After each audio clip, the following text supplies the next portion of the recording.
Picture this. You're settling in for a cozy night, getting ready to drift off into dreamland, but instead of counting sheep, how about we count some truly wild facts about one of television's most unpredictable animated families?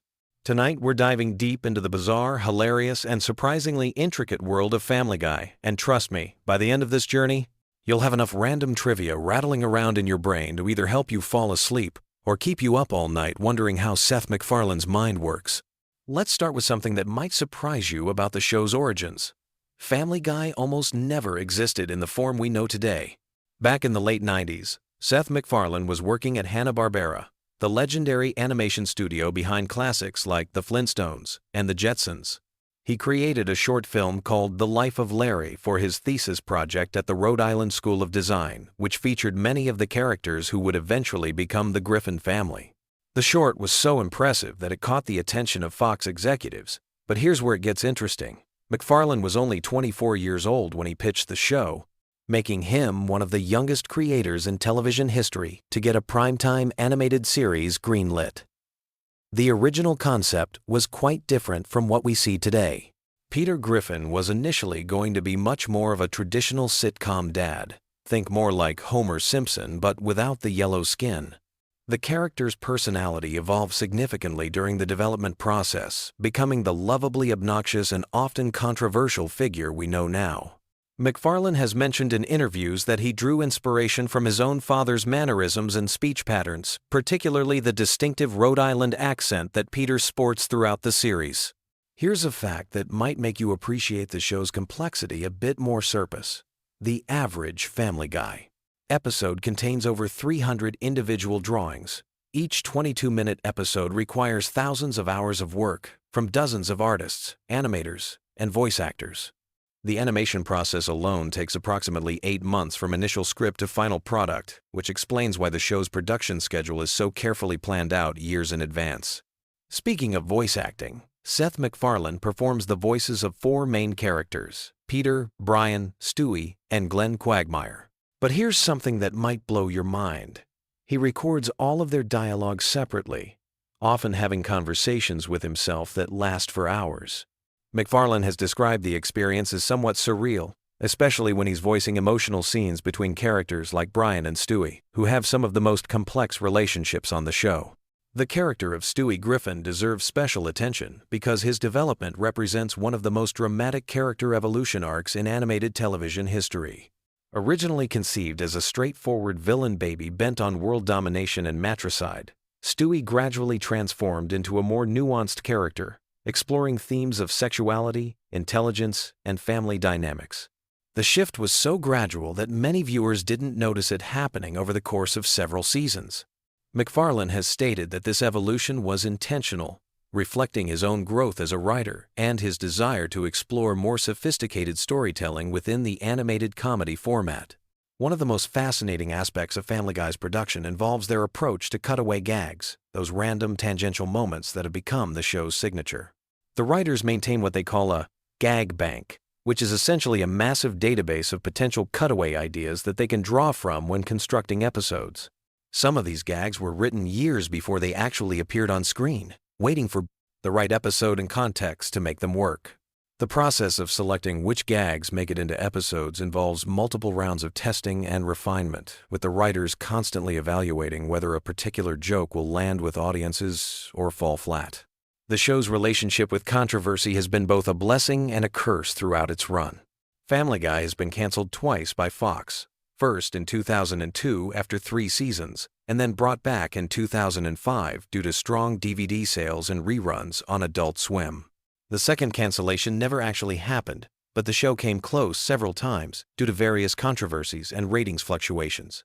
What's interesting is that many of the episodes that generated the most controversy also ended up being some of the most popular, suggesting that the show's willingness to push boundaries is intrinsically linked to its success.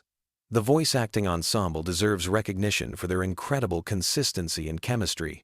Alex Borstein, who voices Lois, actually auditioned for the role while she was performing in the sketch comedy group MAD-TV. Her distinctive voice for Lois was inspired by her own grandmother, and she's mentioned that she sometimes forgets she's not using her natural speaking voice when recording Lois scenes. Mila Kunis, who voices Meg, was only 14 years old when she started on the show, making her one of the youngest voice actors to land a major role in prime-time animation. The show's musical elements often go unnoticed, but they represent a significant portion of the production effort.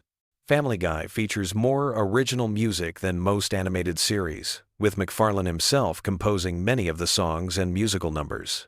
His background in musical theater strongly influences these segments, and many episodes feature elaborate musical sequences that require additional voice actors, musicians, and extended animation sequences.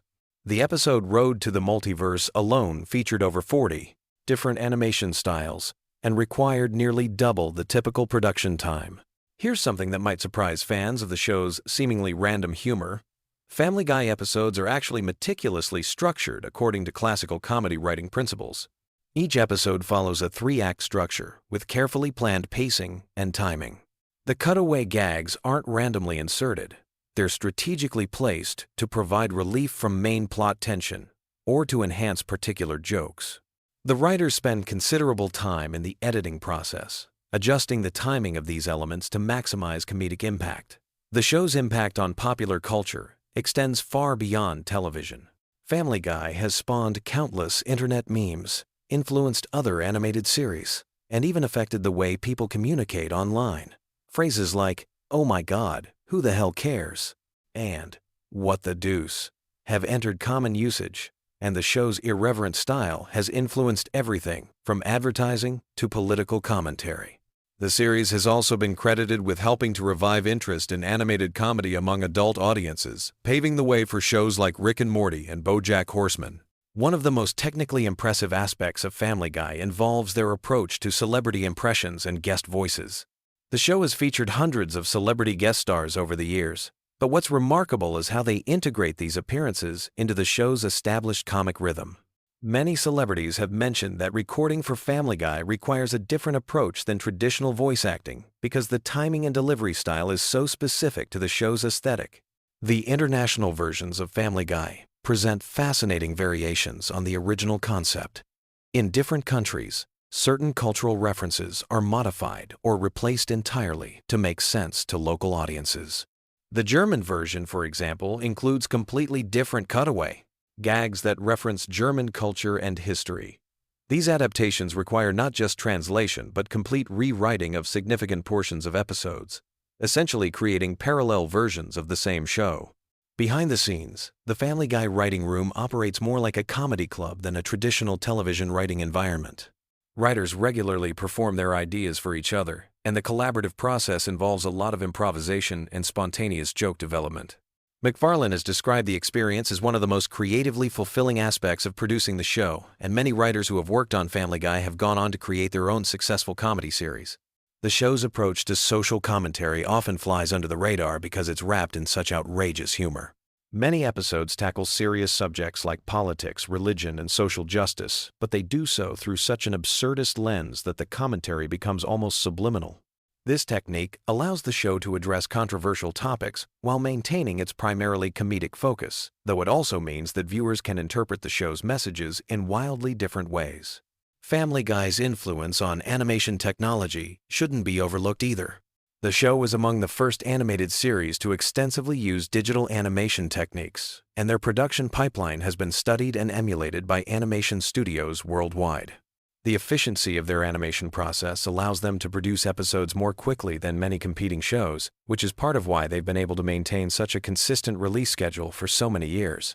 The merchandising empire surrounding Family Guy represents another fascinating aspect of the show's cultural impact. From action figures to clothing lines to video games, the show has spawned a massive array of consumer products. What's interesting is how these products often feature jokes and dusky references that only hardcore fans would understand, creating multiple tiers of engagement with the show's content. The show's relationship with censorship provides insight into how television content standards have evolved over the past 2 decades. Early episodes of Family Guy pushed boundaries that were considered quite shocking at the time, but many of those same jokes would barely register as controversial today. The series has served as a kind of barometer for changing social attitudes about humor, language, and acceptable content on television. Looking at Family Guy's longevity, It's remarkable that a show built around such seemingly random humor has maintained relevance for over 2 decades. Part of this success stems from the flexibility of the format, in the end, because the show isn't tied to realistic character development or consistent continuity. It can adapt to changing cultural contexts much more easily than traditional sitcoms. Characters can be completely different from episode to episode without breaking the show's internal logic. The voice recording process for Family Guy involves some unique challenges that most animated shows don't face. Because so many characters are voiced by the same actors, recording sessions often require complex scheduling to allow for quick character switches. McFarlane, in particular, has developed techniques for rapidly shifting between his different character voices, sometimes switching between Peter and Brian mid-sentence during recording sessions.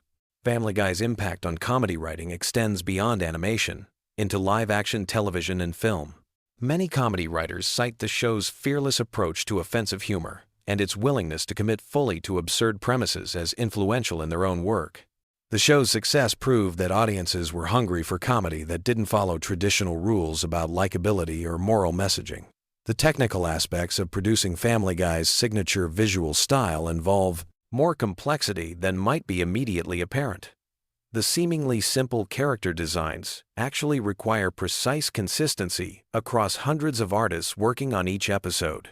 The show maintains detailed style guides that specify everything from the exact curve of Peter's chin to the precise shade of Brian's fur, ensuring visual continuity across different animation teams and production facilities. As we wind down this journey through the wonderfully weird world of Family Guy, it's worth noting that the show continues to evolve and surprise audiences after more than 20 years on the air. Whether you love it or hate it, there's no denying that Family Guy has carved out a unique place in television history, pushing boundaries and challenging expectations in ways that few shows ever attempt. So, there you have it, a deep dive into the bizarre, brilliant, and sometimes bewildering universe of Family Guy. From its humble beginnings as a college thesis project to its status as one of the longest-running animated series in television history, the show represents a fascinating case study in how unconventional creativity can find mainstream success. Sweet dreams. And remember, in the world of Family Guy, literally anything can happen, and usually does. Ever find yourself tossing and turning at night, your brain buzzing with random thoughts? Well, tonight we're diving into something that'll either put you right to sleep or keep you awake with fascinating tidbits about one of television's most controversial animated families. Get comfortable, dim those lights, and let me share some incredibly random Family Guy facts that'll drift through your mind like counting sheep. Picture this. It's 1999, and television is about to change forever. A brand new animated show is about to premiere that would become one of the most talked about series in entertainment history. But here's something most people don't know. Family Guy almost never happened at all. The pilot episode was actually rejected multiple times before finally getting picked up.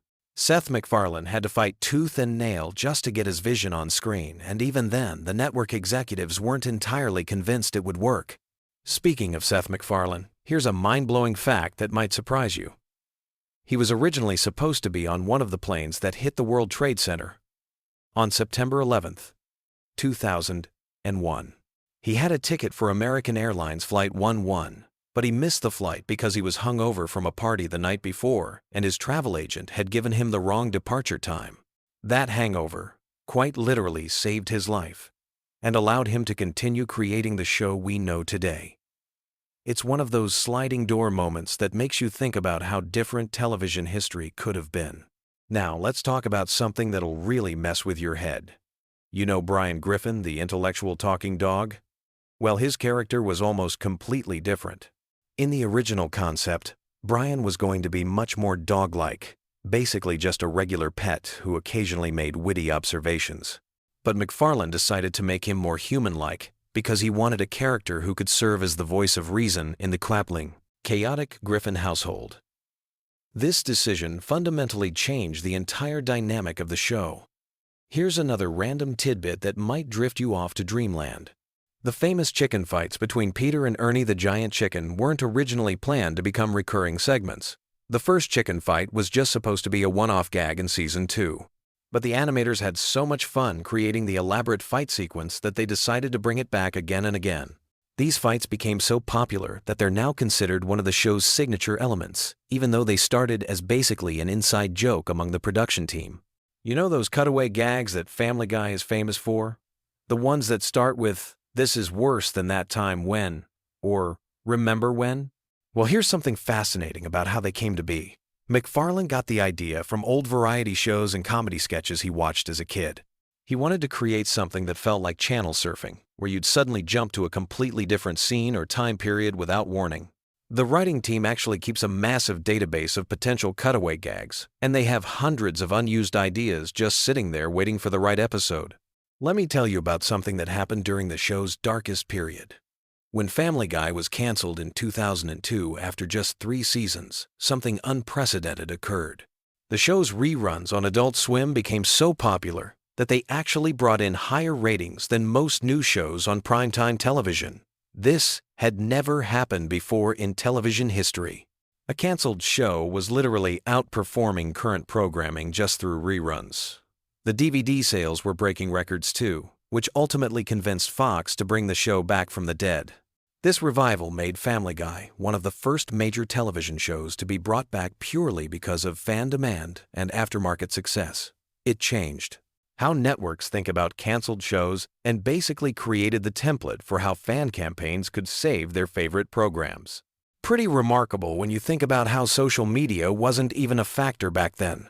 This was all done through word of mouth, online forums, and DVD purchases. Here's a random fact about Stewie Griffin that might surprise you.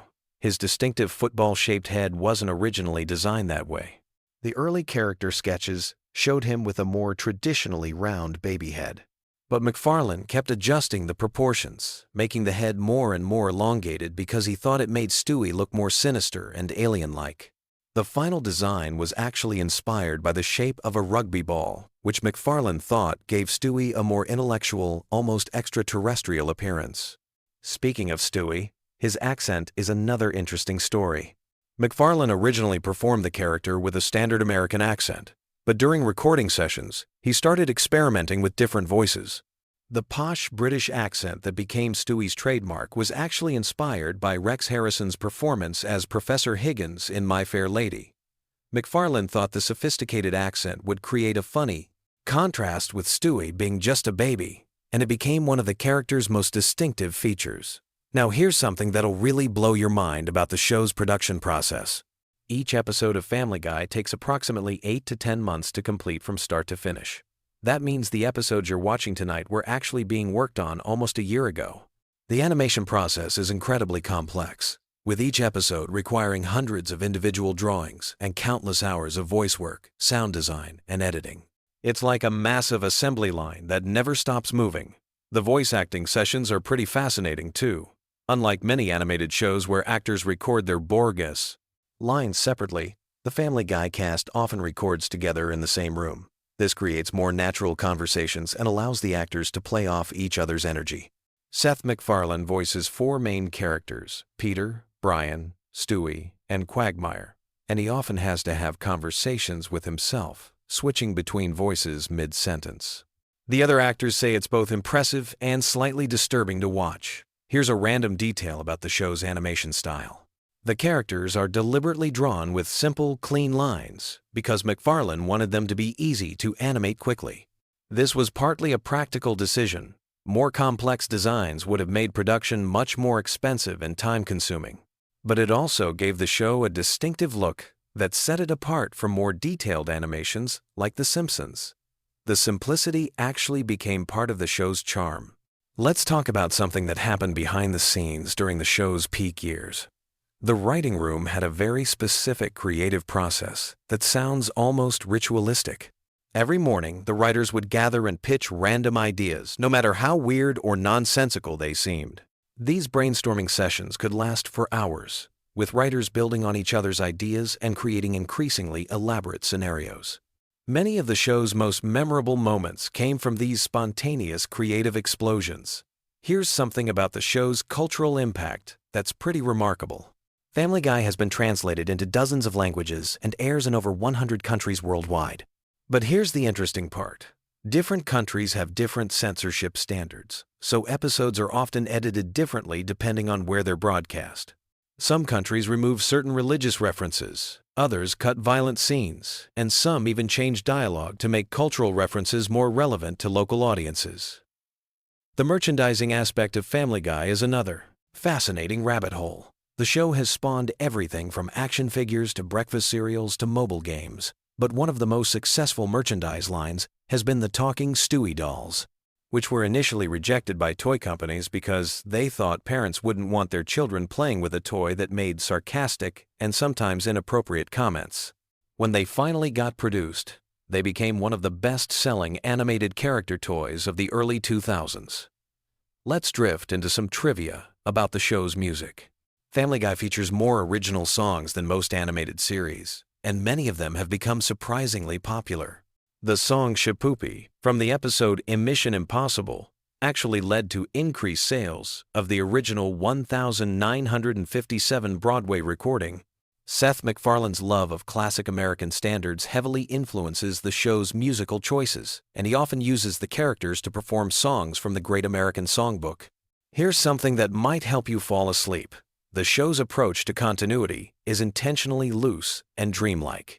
Unlike shows that maintain strict chronological order and character development, Family Guy treats each episode almost like a separate universe.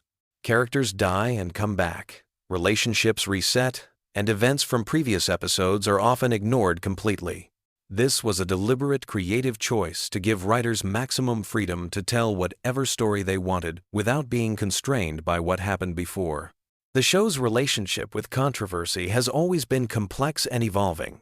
What started as boundary-pushing humor that felt fresh and daring gradually shifted over the years, sometimes crossing lines that made even longtime fans uncomfortable. The writers have acknowledged this evolution, often using the show itself to comment on its own controversial moments. It's like the show became self-aware of its own reputation and started having conversations with its critics through the episodes themselves. As we drift toward the end of our random fact journey, here's something particularly interesting about Family Guy's place in animation history. The show arrived at a perfect moment when adult animation was just beginning to find its footing as a legitimate television genre. The Simpsons had proven that cartoons could be sophisticated and satirical, South Park had shown they could be provocative and current, and Family Guy carved out its own niche by being rapid-fire and referential in ways that felt uniquely modern. The show's influence on internet culture cannot be overstated. Long before social media memes became a cultural phenomenon, Family Guy was creating bite-sized moments of humor that people would quote and reference online. The cutaway gags, in particular, felt perfectly suited to the short attention spans and random humor that would later dominate platforms like YouTube and TikTok. In many ways, Family Guy predicted the kind of humor that would thrive in the digital age. So, as you settle into sleep tonight, remember that Family Guy represents something larger than just an animated sitcom. It's a cultural artifact that captured a specific moment in entertainment history. When television was becoming more experimental, audiences were hungry for edgier content, and creators were learning to navigate the balance between pushing boundaries and maintaining mass appeal. The show's journey from cancellation to revival to cultural phenomenon mirrors the changing landscape of television itself. Sweet dreams. And may your sleep be filled with random cutaway gags and the gentle sound of Peter Griffin's distinctive laugh echoing through your subconscious. These random facts about Family Guy have hopefully given your mind something to wander through as you drift off, proving that even animated chaos can become oddly soothing when filtered through the lens of curiosity and nostalgia. Picture this. You're lying in bed, ready to drift off to sleep, but your brain just won't switch off. Well, tonight's different. Tonight, we're going on a gentle journey through the wonderfully weird world of Family Guy with some truly fascinating facts that'll help ease you into dreamland. So get comfortable, close your eyes if you want, and let's explore the Griffin family universe together. Let me start with something that might surprise you. Peter Griffin wasn't always meant to be the bumbling father figure we know today. The creators originally envisioned him as more of a traditional sitcom dad, but Seth MacFarlane quickly realized that making Peter completely incompetent would be far more entertaining. This decision shaped the entire show's DNA, creating a character whose stupidity knows no bounds. Speaking of Peter's origins, here's a delightfully absurd detail about his background. According to the show's mythology, Peter is actually of mixed Irish and Mexican heritage, which explains some of his more colorful personality traits. His biological father, Mickey McFinnigan, lives in Ireland and has a talking sheep companion named O'Brien. When Peter finally meets Mickey, they bond over a drinking contest, because of course they do. It's these little touches of insanity that make Family Guy so uniquely entertaining. The Griffin family tree is absolutely bonkers when you really dig into it. Take Francis Griffin, Peter's strict Catholic stepfather who despised Lois for not being Irish enough. This man was so religiously rigid that he even dismissed the Pope's approval of Peter and Lois's marriage. But here's the kicker.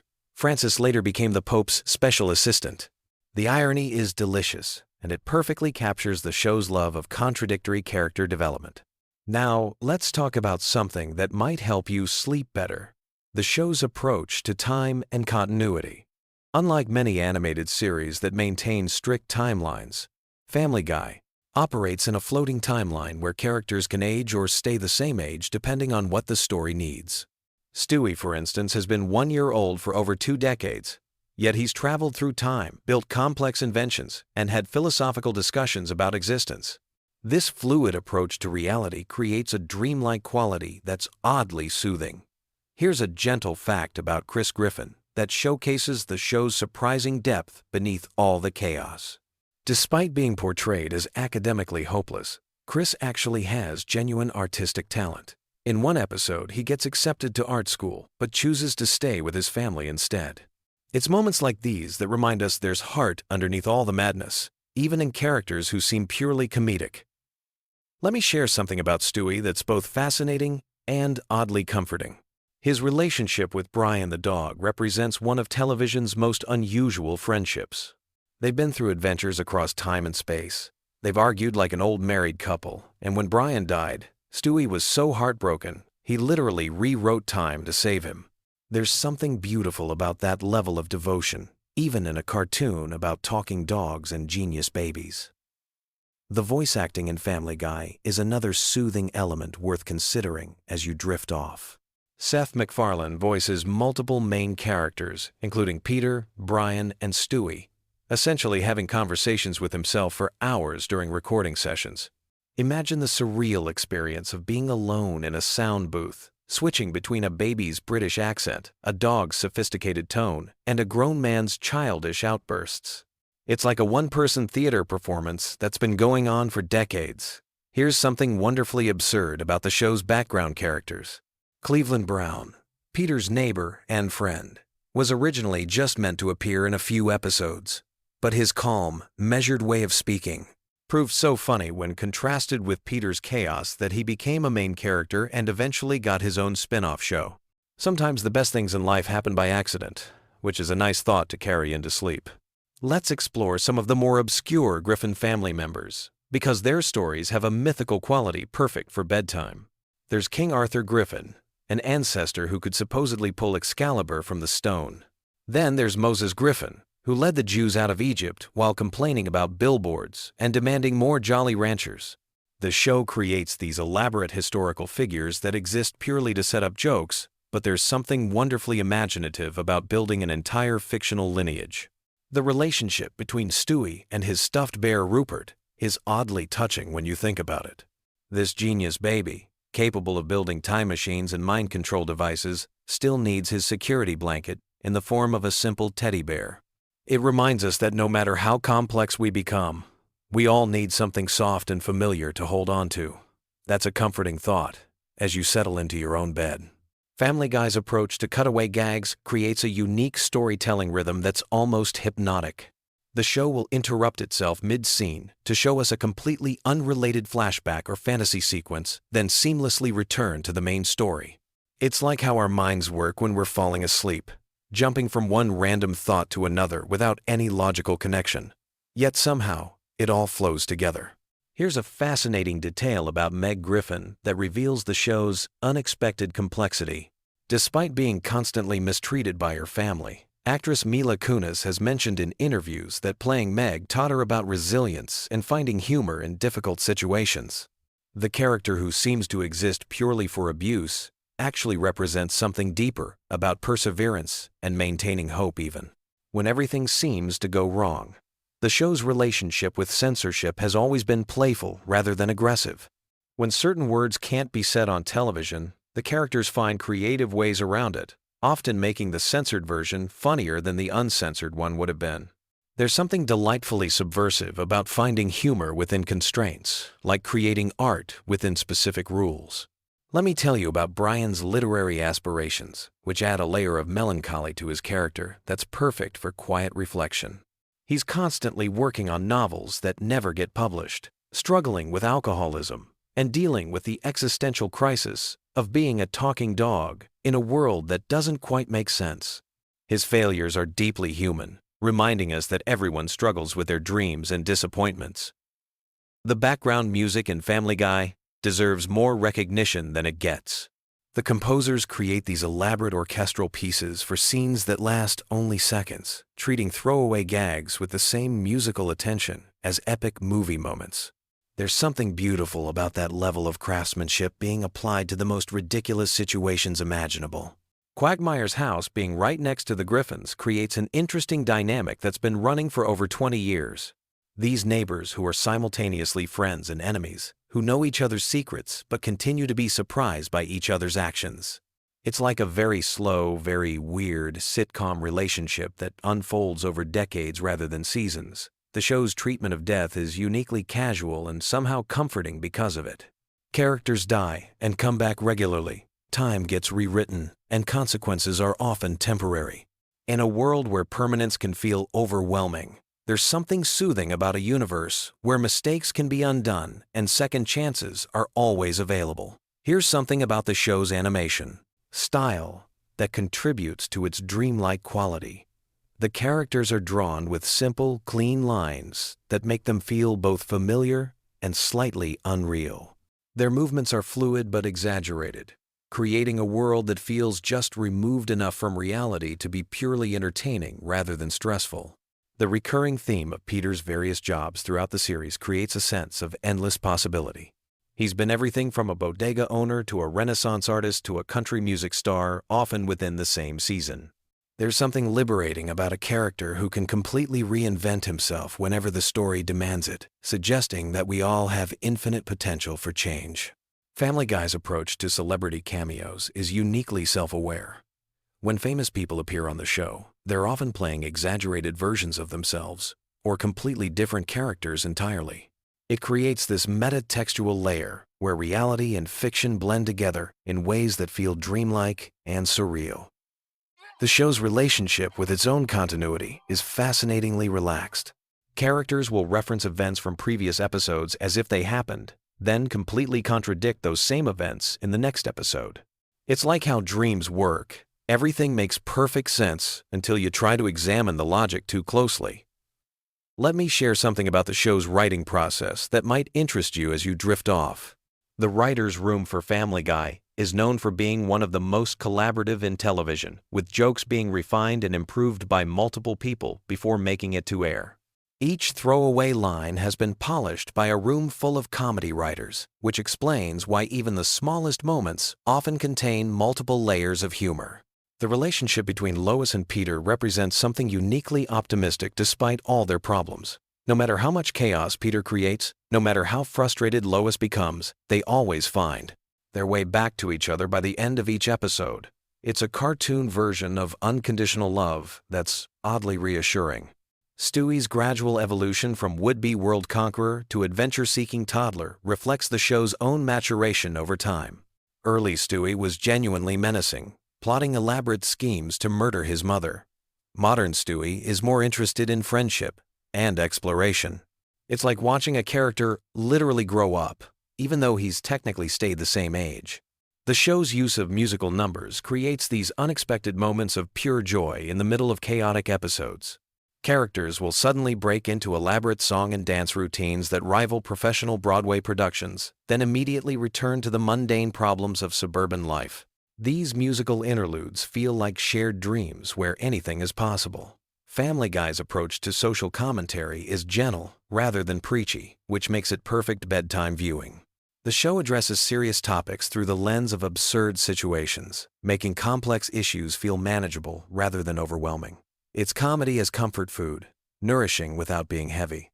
The longevity of the show itself is something worth contemplating as you prepare for sleep.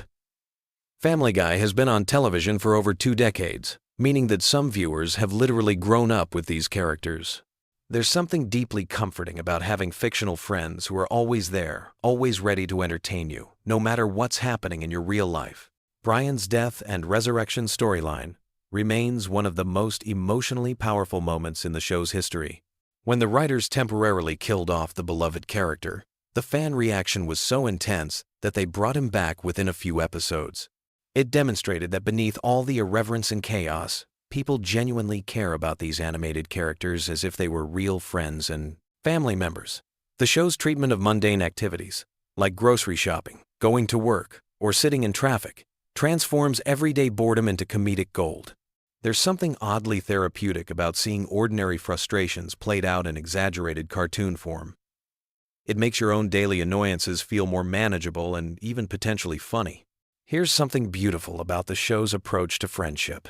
Peter's relationship with his drinking buddies at the Drunken Clam represents a very specific type of male bonding, sitting around, talking about nothing important, and just enjoying each other's company.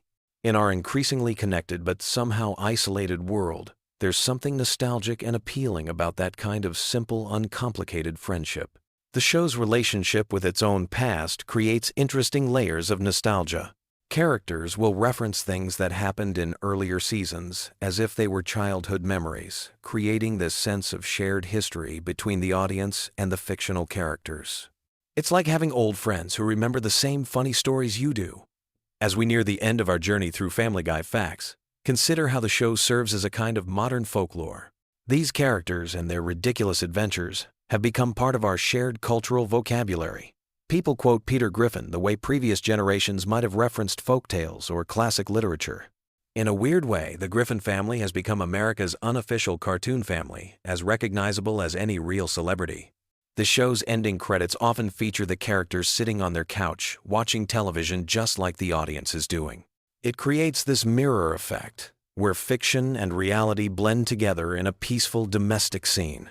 After all the chaos and adventure of each episode, everyone ends up exactly where they started, at home, together, ready to do it all again tomorrow. And that's perhaps the most comforting thing about Family Guy. No matter how crazy things get, no matter what disasters befall the Griffin family, they always end up back home, safe and sound, ready for the next adventure. It's a universe where problems are temporary, love is permanent, and there's always something to laugh about, even in the strangest situations. So as you drift off to sleep tonight, take comfort in knowing that somewhere in the animated town of Quahog, the Griffin family is probably getting into some ridiculous situation that will somehow work out just fine by morning. Sweet dreams. And remember, no matter how weird your own dreams get tonight, they probably won't be any stranger than a typical Family Guy episode.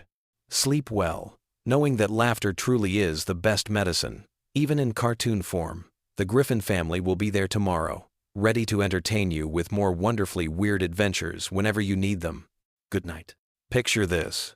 You're lying in bed, scrolling through your phone at 2 a.m, and suddenly you're wondering about the most random Family Guy trivia that exists.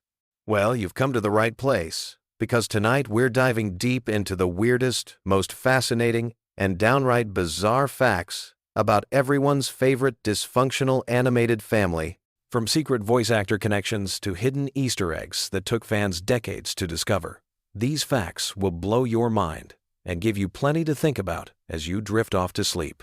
Let's start with something that'll make you question everything you thought you knew about Peter Griffin's voice. Did you know that Seth MacFarlane actually based Peter's distinctive voice on a security guard he met while working at Hanna-Barbera? The guard had this thick New England accent that MacFarlane found absolutely hilarious, so he started imitating it during production meetings. What's even crazier is that this security guard had no idea he was the inspiration for one of television's most iconic cartoon characters, until years later when a coworker pointed it out to him. Imagine finding out that your voice became the foundation for a character watched by millions of people worldwide. Speaking of voices, here's something that might surprise you about Meg Griffin. Originally, Lacey Shaybird voiced Meg during the first season and part of the second season.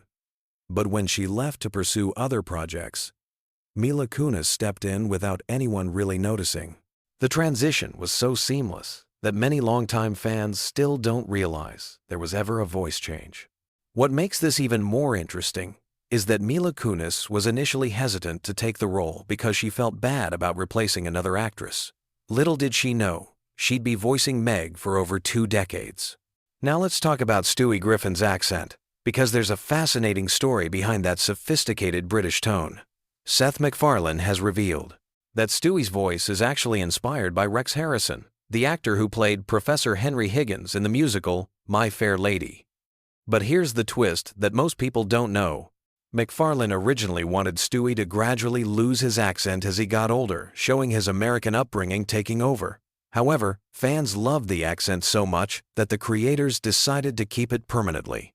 This means Stewie's voice was supposed to be a temporary character trait that ended up becoming his most defining feature. Brian Griffin's character has one of the most unusual origin stories in animated television. Originally, Brian was going to be just a regular dog who couldn't talk. Seth MacFarlane only gave him the ability to speak because he needed a character who could serve as the voice of reason in the Griffin household. But here's what's really wild. Brian's personality is largely based on MacFarlane's own political views and personal struggles with alcoholism. In many ways, Brian serves as MacFarlane's animated alter ego, which explains why the character often breaks the fourth wall and seems more aware of the show's absurdity than other characters.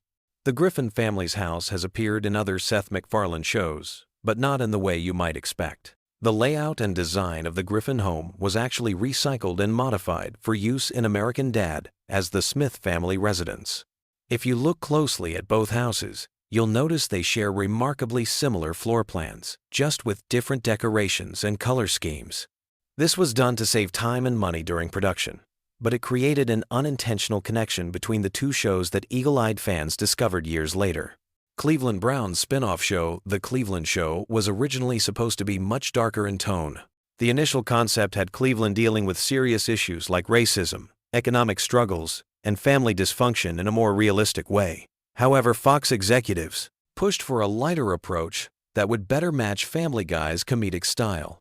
This decision ultimately led to the show's cancellation after 4 seasons, as it never quite found its own identity separate from its parent series. Here's a fact that'll make you appreciate the show's attention to detail. Every single background character in Quahog has a name and backstory, even if they only appear for a few seconds. The writers maintain detailed files on hundreds of minor characters, including their occupations, family relationships, and personality traits. This level of world building is incredibly rare in animated comedies and helps explain why Quahog feels like a real town despite all its absurdities. The famous chicken fight scenes between Peter and Ernie the Giant Chicken weren't originally planned to become a recurring gag. The first fight scene was supposed to be a one-time joke, but the animation team had so much fun creating it that they kept extending the sequence. What was originally planned as a 30-second bit became a multi-minute epic battle that destroyed half of downtown Quahog.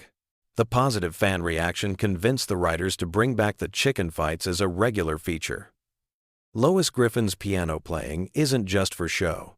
Alex Borstein, who voices Lois, is actually an accomplished pianist in real life. During recording sessions, she often plays the piano parts herself rather than having them added in post-production. This gives Lois's musical performances a more authentic feel and allows Borstein to better connect with the character during emotional scenes involving music. The show's timeline is intentionally confusing, and there's a specific reason for this creative choice. Seth MacFarlane wanted Family Guy to exist in a floating timeline where characters never age and current events can be referenced without dating the show. This means that episodes from 1999 and episodes from 2023 can both reference contemporary events as if They're happening simultaneously. It's a narrative technique borrowed from comic books, where characters like Batman have been fighting crime for decades without aging. Meg's unpopularity among her family and peers was originally supposed to be temporary. The writers planned to give her a character development arc where she eventually found her confidence and earned respect from others. However, the jokes about Meg being ignored and mistreated became so popular with audiences that the writers decided to make it a permanent aspect of her character. This decision has created one of the most consistent running gags in the show's history. The Family Guy writing room operates under a unique rule. Any writer can pitch a cutaway gag at any time, regardless of what's being discussed. This policy has led to some of the show's most memorable non-sequitur moments, including random historical events, celebrity parodies, and completely absurd scenarios. The writers keep a massive database of unused cutaway ideas that they can draw from whenever they need to fill time or add extra laughs to an episode. Here's something that might change how you watch the show. Many of the most quotable Peter Griffin lines were completely improvised by Seth MacFarlane during recording sessions. MacFarlane has a habit of going off script and trying different variations of lines until he finds something that makes the entire recording booth laugh. These spontaneous moments often end up being the most memorable parts of episodes, proving that sometimes the best comedy comes from pure improvisation. The character of Joe Swanson was created specifically to challenge stereotypes about people with disabilities. Rather than being defined by his wheelchair, Joe is portrayed as incredibly capable, often more physically impressive than his able-bodied friends.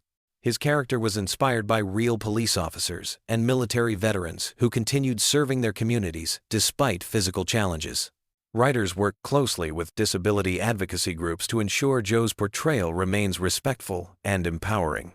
Family Guy holds a unique record in television history. It's the only show to be canceled twice by the same network and brought back both times due to fan demand. The first cancellation happened after the second season due to low ratings. But DVD sales and reruns on Adult Swim generated such a passionate fan base that Fox decided to revive it. When it was canceled again after the third season, the fan campaign was even stronger, leading to its permanent return and eventual status as one of Fox's longest-running shows. The show's animation style deliberately mimics classic cartoons from the 1960 seconds and 1970 seconds. Seth MacFarlane grew up watching shows like The Flintstones and The Jetsons, and he wanted Family Guy to have that same timeless cartoon aesthetic. This choice means that episodes from the early 2000s don't look dated compared to more recent episodes, helping the show maintain visual consistency across more than 2 decades of production. Stewie's sexual orientation has been a subject of fan speculation for years, and Seth MacFarlane has given conflicting answers about it intentionally. MacFarlane has stated that Stewie's sexuality is meant to be ambiguous and fluid, reflecting the complexity of human identity. This decision allows the character to work in various comedic contexts, without being confined to specific stereotypes or expectations. The Griffin family dog Brian was almost replaced permanently in 2013, but the decision was reversed after just 2 episodes due to overwhelming fan backlash. The writers killed off Brian and introduced a new dog named Vinny, planning to make this change permanent. However, the negative fan reaction was so intense that they quickly brought Brian back to life and wrote Vinny out of the show. This incident demonstrated just how attached audiences had become to the original characters. Here's a production secret that few fans know. Many of Family Guy's most elaborate action sequences are animated by the same team that works on major Hollywood animated films. When the show needs complex chase scenes, fight sequences, or musical numbers, they often hire freelance animators who normally work on Disney or Pixar movies. This explains why certain Family Guy sequences have surprisingly high production values compared to typical television animation. The town of Quahog is loosely based on several real New England locations, but it's primarily inspired by Cranston, Rhode Island, where Seth MacFarlane spent time during his childhood. Many of Quahog's landmarks and businesses are based on real places that MacFarlane remembered from his youth. The Drunken Clam Bar, for example, is inspired by a combination of several actual bars in the Providence area. Cleveland's voice actor Mike Henry made the unusual decision to step down from voicing the character in 2020, stating that a black character should be voiced by a black actor. This decision led to extensive recasting and rewriting to maintain character continuity while respecting the importance of authentic representation in voice acting. The transition process involved careful collaboration between Henry, the new voice actor, and the writing team to preserve Cleveland's established personality. Family Guy episodes often contain hidden references to other Seth MacFarlane projects, including American Dad and The Orville. These Easter eggs are scattered throughout episodes in the form of background details, character names, and brief visual gags. Finding all these connections has become a hobby for dedicated fans who maintain detailed databases of cross-references between MacFarlane's various shows. The show's musical numbers are often more complex than they appear on screen. Many of the songs featured in Family Guy episodes are full-length compositions that get edited down for television. Complete versions of these songs exist and are sometimes released as bonus content or special features. The writers and composers put significant effort into creating these musical sequences, often treating them as mini-musicals within the larger episode structure. Quagmire's famous giggity catchphrase was originally supposed to be used only once as a throwaway joke. Seth MacFarlane was experimenting with different ways to express the character's perverted excitement when he stumbled upon the giggity sound. The phrase became so associated with Quagmire that it's now impossible to imagine the character without it, showing how sometimes the most memorable elements of fictional characters emerge completely by accident. The Family Guy universe contains numerous characters who have appeared across multiple episodes spanning decades, creating one of the most extensive animated fictional communities on television. Background characters like the greased-up deaf guy, the evil monkey, and various Quahog residents have their own continuing storylines and character development arcs that careful viewers can track across seasons. These random facts barely scratch the surface of Family Guy's incredibly detailed fictional world. From voice acting secrets to animation techniques, from character development decisions to production challenges, every aspect of this show has fascinating stories behind it. As you drift off to sleep tonight, you can rest easy knowing that somewhere in Quahog, the Griffin family is probably getting into another ridiculous adventure that will entertain audiences for years to come. Sweet dreams, and remember, when life gets you down, at least you're not Meg Griffin trying to fit in at James Woods High School. Picture this. You're lying in bed, ready to drift off, and someone mentions Family Guy facts. Suddenly, your brain lights up like a Christmas tree, and sleep becomes impossible. Well, tonight, we're embracing the chaos with the most bizarre, hilarious, and downright shocking facts about everyone's favorite dysfunctional animated family. So get comfortable, because these Family Guy secrets are about to blow your mind. Let's start with something that'll make you question everything you thought you knew about the show. Family Guy was actually canceled not once, but twice by Fox. The first time was in 2002 after just 3 seasons. But here's where it gets wild. The show's resurrection had nothing to do with critical acclaim or network executives suddenly realizing their mistake. It was all about DVD sales and late-night reruns on Adult Swim. The fans literally brought this show back from the dead through pure dedication and binge-watching. But that's just the beginning of the madness. Did you know that Seth MacFarlane almost died on September 11, 2001? He was supposed to be on American Airlines Flight 11, the first plane to hit the World Trade Center. The only reason he missed that flight was because he had been out drinking the night before, and his travel agent had given him the wrong departure time. He showed up to the airport hungover and 15 minutes too late. Talk about a sliding doors moment that changed television history forever. Speaking of Seth MacFarlane, this guy is basically a one-man entertainment machine. He doesn't just voice multiple characters on the show. He voices Peter Griffin, Brian the dog, Stewie, Glenn Quagmire, and Carter Pewterschmidt, plus several other recurring characters. That means when Peter and Brian are having a conversation, it's literally just Seth talking to himself in different voices. The recording sessions must be absolutely bonkers. Now, here's a fact that'll mess with your head.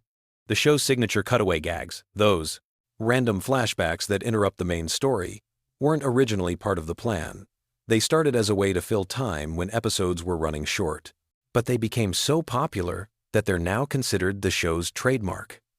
Some episodes have been built entirely around these seemingly random interruptions.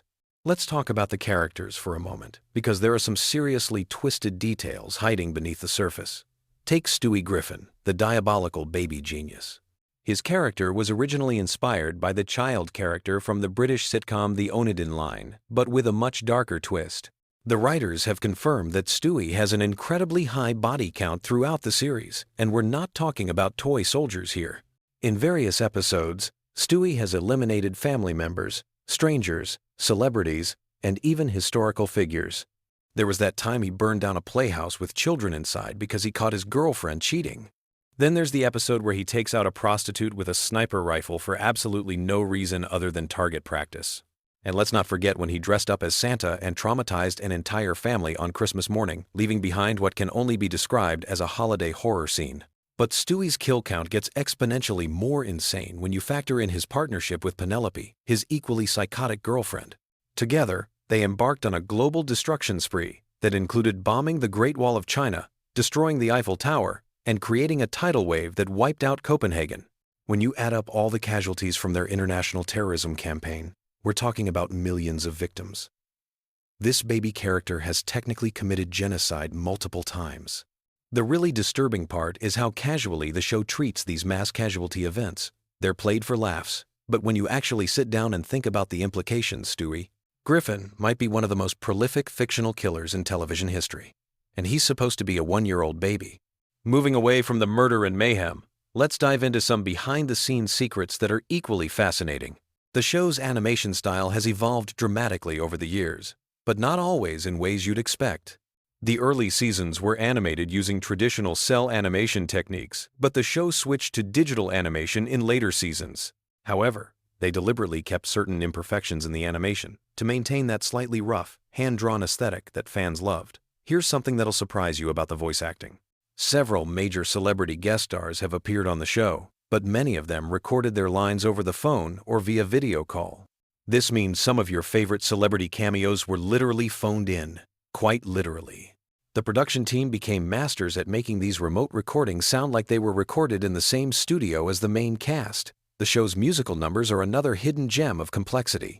Seth MacFarlane, being a professional singer himself, often performs the songs live with a full orchestra.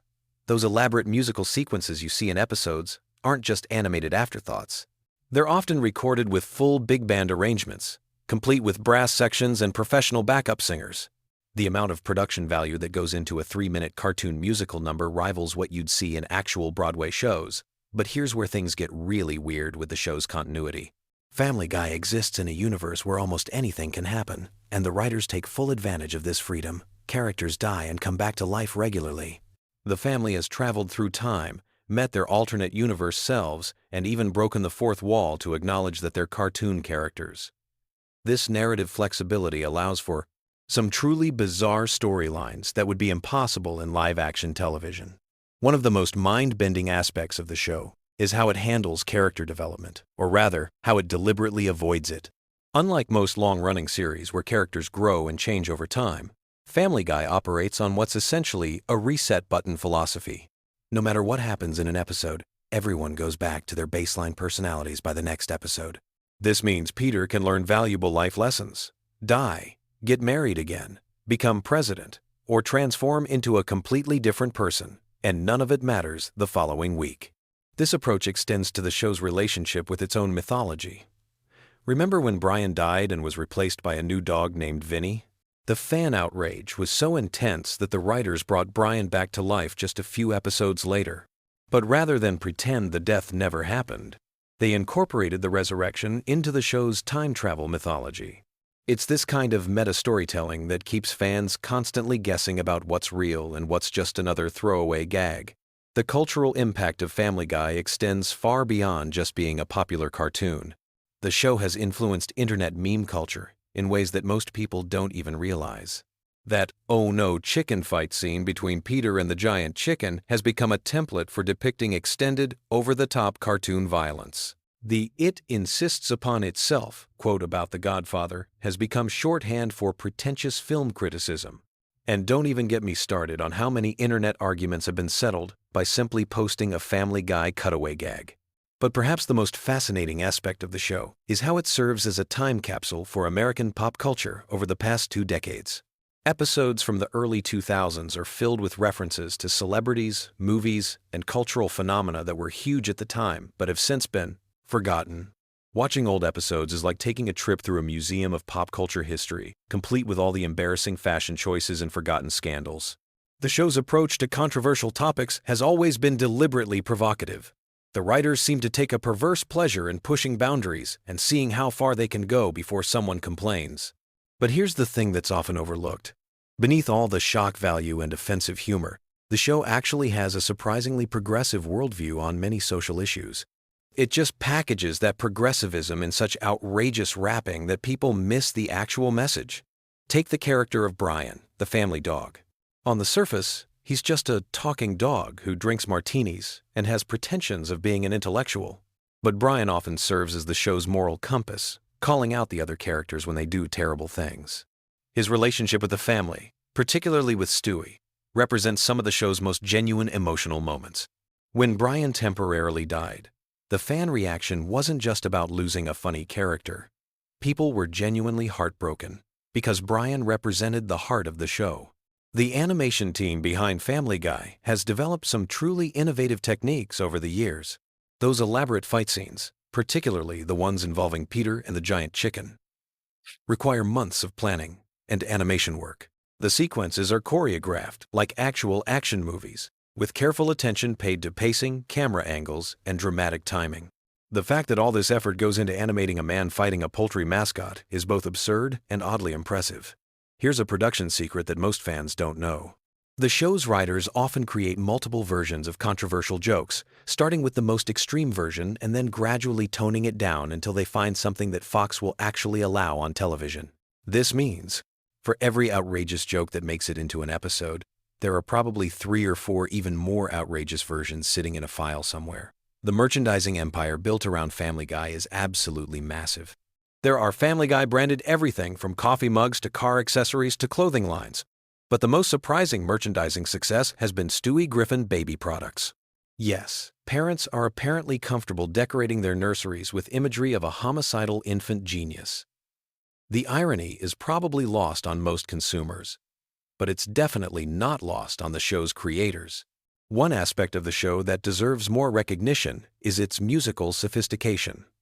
Seth MacFarlane's background as a professional musician shows up constantly in the series. The show regularly features complex musical arrangements, sophisticated harmonies, and genre pastiche that demonstrates a deep understanding of American musical traditions. When Family Guy does a musical number, it's not just a cartoon singing a silly song, it's often a legitimate piece of musical entertainment that could stand on its own. The show's relationship with censorship has always been complicated. While Fox allows Family Guy to get away with content that would never fly on network television during prime time, the show still operates under certain restrictions. The writers have become masters at implying things they can't show directly. Sometimes the most shocking moments happen entirely off-screen, letting your imagination fill in the disturbing details. This brings us to one of the most interesting aspects of Family Guy's comedy philosophy. The show doesn't just break the fourth wall occasionally, it demolishes the fourth wall completely and then rebuilds it just so it can break it again. Characters regularly acknowledge that they're in a television show, comment on their own animation style, and even complain about changes in their voice actors. This level of meta humor was revolutionary when the show started, and it's still pushing boundaries today.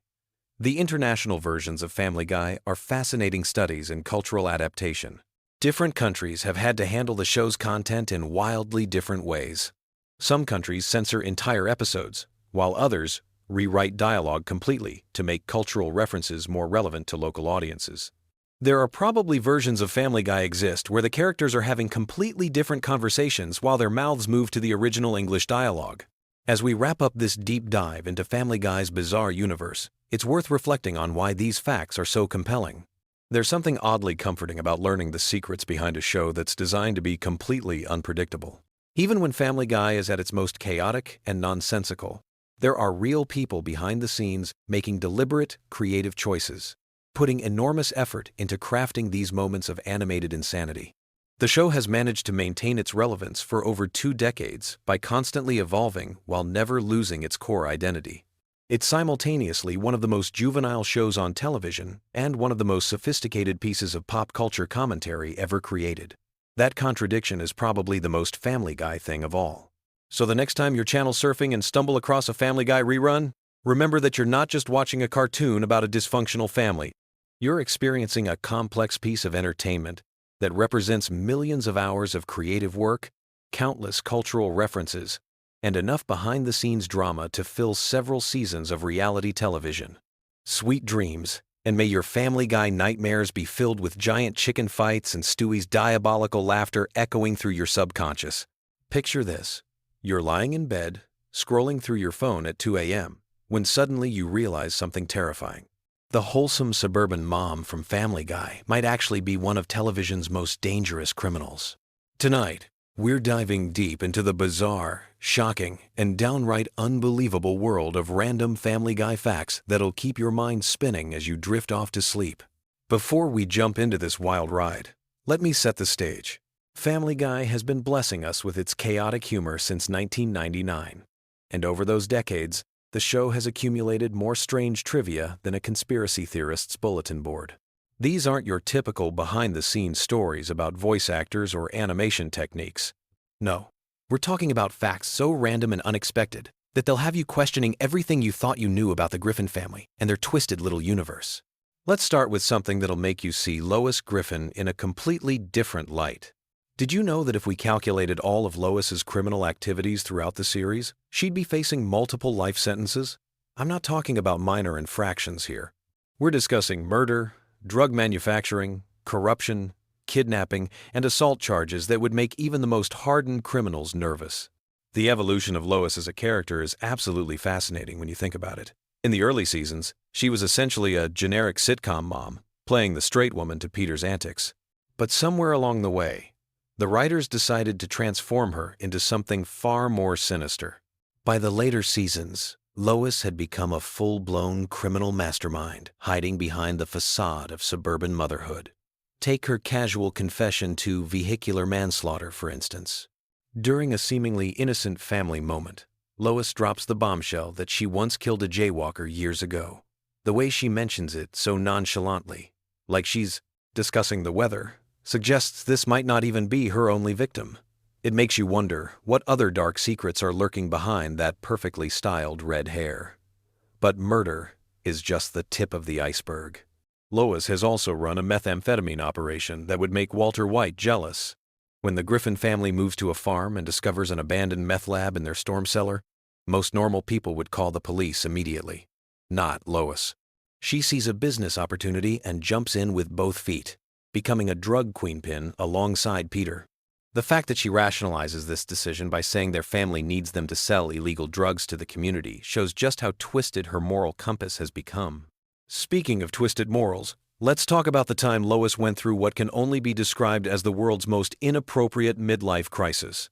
After Peter makes some insensitive comments about her age at her birthday party, Lois transforms into someone you might find dancing on tables at a club at 3 a.m. This leads to her attempting to seduce a teenage pop star, which crosses so many legal and ethical boundaries that it's hard to know where to begin. The shoplifting incident is another perfect example of how quickly Lois can spiral out of control. What starts as stealing a single ham from the grocery store escalates into a full-blown crime spree involving fine art and car parts. Her kleptomania becomes so severe that she eventually gets arrested, breaks out of jail, and turns her entire family into fugitives. All because she couldn't resist the thrill of taking something that didn't belong to her. But perhaps the most disturbing aspect of Lois's criminal behavior is how she treats her own children when things go wrong. When Stewie suffers a serious head injury, instead of rushing him to the hospital like any normal parent would, Lois chooses to cover it up. She and Peter create an elaborate scheme involving makeup and staged accidents to hide their negligence. The fact that she prioritizes avoiding responsibility over her child's well-being reveals a level of selfishness that's genuinely chilling. Now, let's shift gears and talk about some of the more bizarre production facts that most fans don't know. The show's creator, Seth MacFarlane, originally pitched Family Guy as a much darker, more satirical series. Many of the early concepts were considered too controversial, even for late-night television. Some of these rejected ideas eventually found their way into later episodes, but in modified form. The voice acting process for Family Guy is more complex than most people realize. Seth MacFarlane voices multiple main characters, often having full conversations with himself during recording sessions. The technical challenge of maintaining distinct personalities and vocal patterns for each character while switching back and forth rapidly is something that few voice actors could handle. MacFarlane has mentioned in interviews that he sometimes loses track of which character he's supposed to be voicing mid-sentence. The show's animation style, while appearing simple on the surface, actually requires an enormous amount of detail work. Each episode contains hundreds of subtle visual gags and background jokes that most viewers miss entirely. The animators deliberately hide references to other shows, movies, and pop culture phenomena in almost every frame. Some of these hidden jokes are so obscure that they're only discovered by fans years after the episodes originally aired. One of the most interesting aspects of Family Guy's production is how the writers handle the show's timeline. The characters never age, despite the show running for over 2 decades. This creates some fascinating continuity challenges. For example, pop culture references that were current when early episodes were written now seem dated, but the characters still react to them as if they're happening in real time. The writers have to constantly balance staying relevant with maintaining the show's internal consistency. The censorship battles that Family Guy has fought over the years could fill their own documentary series. Network executives have rejected countless jokes, storylines, and visual gags for being too offensive or controversial. What's fascinating is that some of the content that was deemed unacceptable 15 years ago would probably pass without comment today, while other material that aired without issue then would never make it to broadcast now. The shifting standards of what's considered appropriate for television have forced the writers to constantly adapt their approach. Let's talk about the show's international reception, which varies wildly from country to country. In some nations, entire episodes have been banned for content that American audiences barely notice. Certain characters have been completely removed from international versions, while other episodes have been so heavily edited that they're barely recognizable. The challenge of creating content that works across different cultural contexts while maintaining the show's irreverent spirit has led to some creative solutions and some spectacular failures. The merchandise empire surrounding Family Guy is absolutely massive, but some of the products that have been created are genuinely bizarre. There have been Family Guy energy drinks, pet accessories, and even home security systems. The strangest might be the Family Guy branded medical supplies, which seems like an odd choice given the show's generally unhealthy lifestyle choices and medical mishaps. The fact that someone thought a thermometer featuring Peter Griffin was a marketable idea says something about our society that I'm not sure I want to examine too closely. Speaking of merchandise, the show's impact on internet culture cannot be overstated. Family Guy clips and memes have become a fundamental part of online humor, often taken completely out of context and used in ways the original creators never intended. Some jokes that weren't particularly funny in their original episodes have become comedy gold when isolated and shared online. The show has essentially become a meme generator, producing content that takes on a life of its own in the digital world. The guest star roster for Family Guy reads like a who's who of entertainment industry legends. What's remarkable is how many A-list celebrities have been willing to appear on a show that regularly mocks celebrity culture and Hollywood excess. Some guests have even allowed the show to create entire episodes built around making fun of their public personas. The fact that these stars are willing to be the butt of the joke shows either remarkable good humor or excellent agents who understand the value of staying relevant. But let's get back to the truly weird stuff. Did you know that the show has featured several episodes that were never supposed to air? These lost episodes contain content so strange or controversial that network executives decided they crossed lines that shouldn't be crossed. Some of these episodes have leaked online over the years, while others remain locked away in the Fox vault, possibly never to see the light of day. The existence of this hidden Family Guy content has spawned entire online communities dedicated to tracking down and sharing these forbidden episodes. The show's approach to historical events is particularly interesting. Family Guy has tackled everything from the Kennedy assassination to 9/11, often in ways that push the boundaries of good taste. What's fascinating is how the show uses humor to comment on serious subjects, while simultaneously acknowledging that some things probably shouldn't be joked about. This creates a strange tension, where the show is both deeply irreverent and oddly respectful at the same time.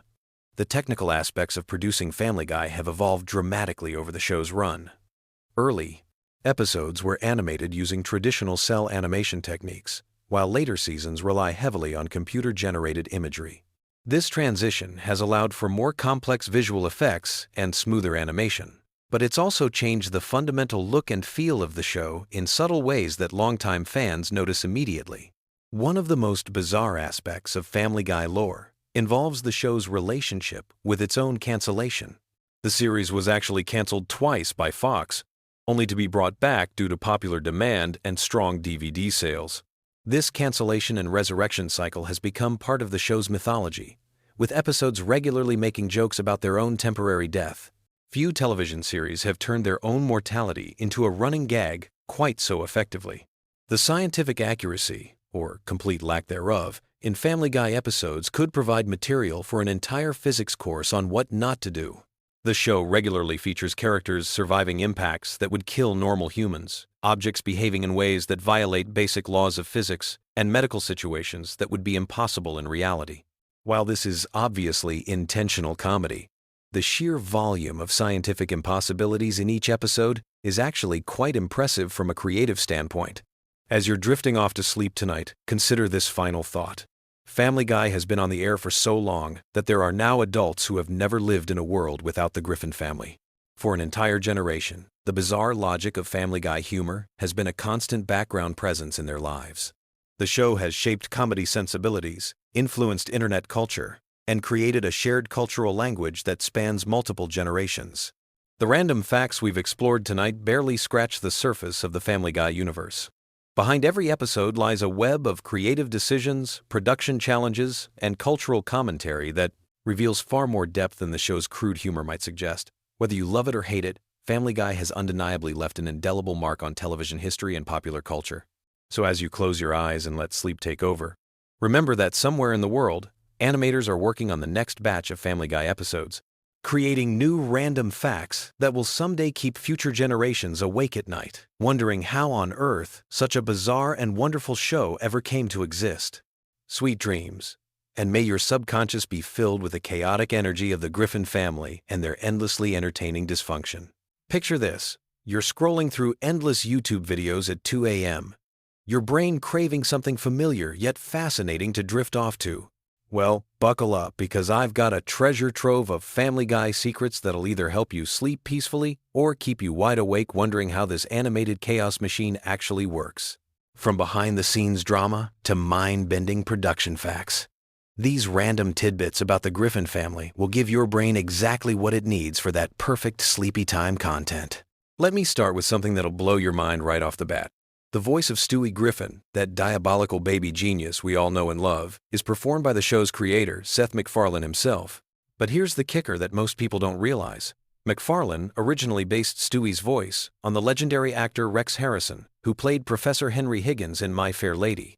That posh, sophisticated British accent that makes Stewie sound like he stepped out of a Victorian manor. It's basically a baby doing an impression of a 1,960 seconds Broadway star. The irony is delicious when you think about it.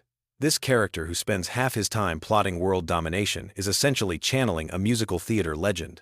Now, if you think that's wild, wait until you hear about the show's near-death experience that almost prevented it from becoming the cultural phenomenon we know today. Family Guy was actually canceled not once, but twice by Fox. The first cancellation happened in 2002 after just 3 seasons, and for a hot minute there, it looked like the Griffin family was done for good. But then something magical happened that literally brought the show back from the dead. DVD sales and Adult Swim reruns created such a massive fan following that Fox had no choice but to resurrect it in 2005. It's like the show became a zombie that refused to stay buried, clawing its way back to life through sheer fan devotion. The creation story of Family Guy itself reads like something out of a fever dream. Seth MacFarlane was just 24 years old when he pitched the show to Fox, making him one of the youngest people ever to create and run their own animated series for a major network. He literally animated the entire pilot episode by himself, spending months hunched over a desk drawing frame after frame while surviving on probably nothing but coffee and determination. The original pitch was actually inspired by his college thesis film called The Life of Larry, which featured a middle-aged man with a talking dog. Sound familiar? That little student film eventually evolved into the multi-million-dollar empire we know today. Speaking of that talking dog, Brian Griffin holds a special place in animation history for reasons you probably never considered. Unlike most cartoon pets who remain perpetually animal-like, Brian is essentially a human character who just happens to be a dog. He drives cars, drinks martinis, writes novels, and engages in complex philosophical debates. McFarlane has stated that Brian represents his own voice in the show more than any other character, which explains why the dog often serves as the moral compass of the family. It's basically McFarlane having conversations with himself through a talking animal, which, when you think about it, is either brilliant or slightly concerning. The show's controversial humor didn't emerge by accident. It was a carefully calculated rebellion against traditional family sitcoms. McFarlane deliberately set out to create the anti-Simpsons, something that would push every boundary the Simpsons wouldn't touch. Where the Simpsons used gentle satire and heartwarming family moments, Family Guy went nuclear with shock, humor, and deliberately offensive content. The cutaway gags, those random flashback sequences that became the show's signature, were originally McFarlane's solution to a problem he had with traditional sitcom pacing. He wanted to break free from the constraints of linear storytelling and create something that felt more like channel surfing through a fever dream. Here's a production detail that'll make you appreciate the craft behind the chaos. Each episode of Family Guy takes approximately 10 months to complete, from initial script to final animation. That means the episodes you're watching right now were being worked on almost a year ago. The animation process alone involves hundreds of artists working across multiple studios, with the initial designs created in California before being sent overseas for full animation. It's like a massive international relay race, where each handoff has to be perfect or the whole episode falls apart. The voice acting sessions are apparently legendary affairs that sound more like comedy improv shows than traditional recording sessions. McFarlane voices not just Stewie, but also Brian, Peter, and Glenn Quagmire, often having entire conversations with himself in the recording booth. The other voice actors have described watching him switch between characters mid-sentence as both impressive and slightly unsettling. Imagine seeing someone argue with themselves in 4 different voices while maintaining perfect character consistency. It's basically like watching a one-man theater performance in real time. One of the most fascinating aspects of Family Guy's production is how the writer's room operates. Unlike many animated shows that plan seasons far in advance, Family Guy's writing process is notoriously chaotic and last-minute. Writers have described sessions where entire episodes get scrapped days before animation begins, leading to frantic rewrites and sleepless nights. This seat-of-the-pants approach actually contributes to the show's unpredictable energy, but it also means that voice actors sometimes receive new scripts literally hours before recording sessions. The show's relationship with censorship has been a constant dance between pushing boundaries and avoiding network wrath. Family Guy has developed an almost scientific approach to testing limits, deliberately writing jokes that are slightly more offensive than what they actually want to air, knowing that network censors will demand cuts. The final version that reaches viewers is often the writer's actual intended content, achieved through strategic overwriting and negotiation. It's psychological warfare, disguised as comedy writing. McFarlane's musical background plays a much larger role in the show than most people realize. Before creating Family Guy, he was actually a jazz vocalist and pianist, which explains the numerous musical numbers scattered throughout episodes. Those elaborate song and dance sequences aren't just random comedy bits. They're genuine musical theater productions compressed into cartoon format. McFarlane has stated that he views Family Guy as partly a variety show, using the Griffin family as a framework to showcase different types of entertainment within each episode. The character designs themselves tell an interesting story about animation philosophy. Notice how the Griffin family members all have distinctly different body shapes and facial structures, unlike many cartoon families where everyone looks like variations of the same template. Peter's round, doughy appearance was specifically designed to contrast with Lois's sharp, angular features, while Stewie's football-shaped head was meant to make him instantly recognizable even in silhouette. These design choices weren't arbitrary. They were carefully calculated to ensure each character would be visually distinct even in crowded scenes or quick cuts. Here's something that'll change how you watch the show forever. The infamous chicken fights between Peter and Ernie the Giant Chicken weren't originally planned as recurring segments.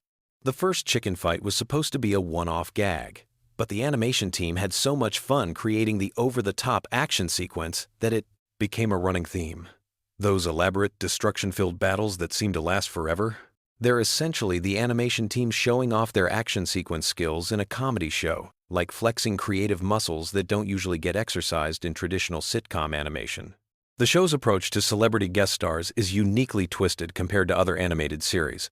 While most cartoons treat celebrity appearances as special events, with the famous person playing themselves or a character clearly meant to be them, Family Guy often buries celebrity voices in minor roles without any fanfare. A-list actors will voice background characters for single lines, and viewers might never realize they just heard a famous person deliver a throwaway joke. It's the entertainment industry equivalent of hiding expensive ingredients in cheap fast food. Family Guy's international versions reveal fascinating cultural differences in humor. In some countries, entire episodes have been rewritten because the original jokes simply don't translate, not just linguistically, but culturally. What Americans find hilarious might be completely incomprehensible to audiences in other parts of the world, leading to localized versions that are essentially different shows with the same characters.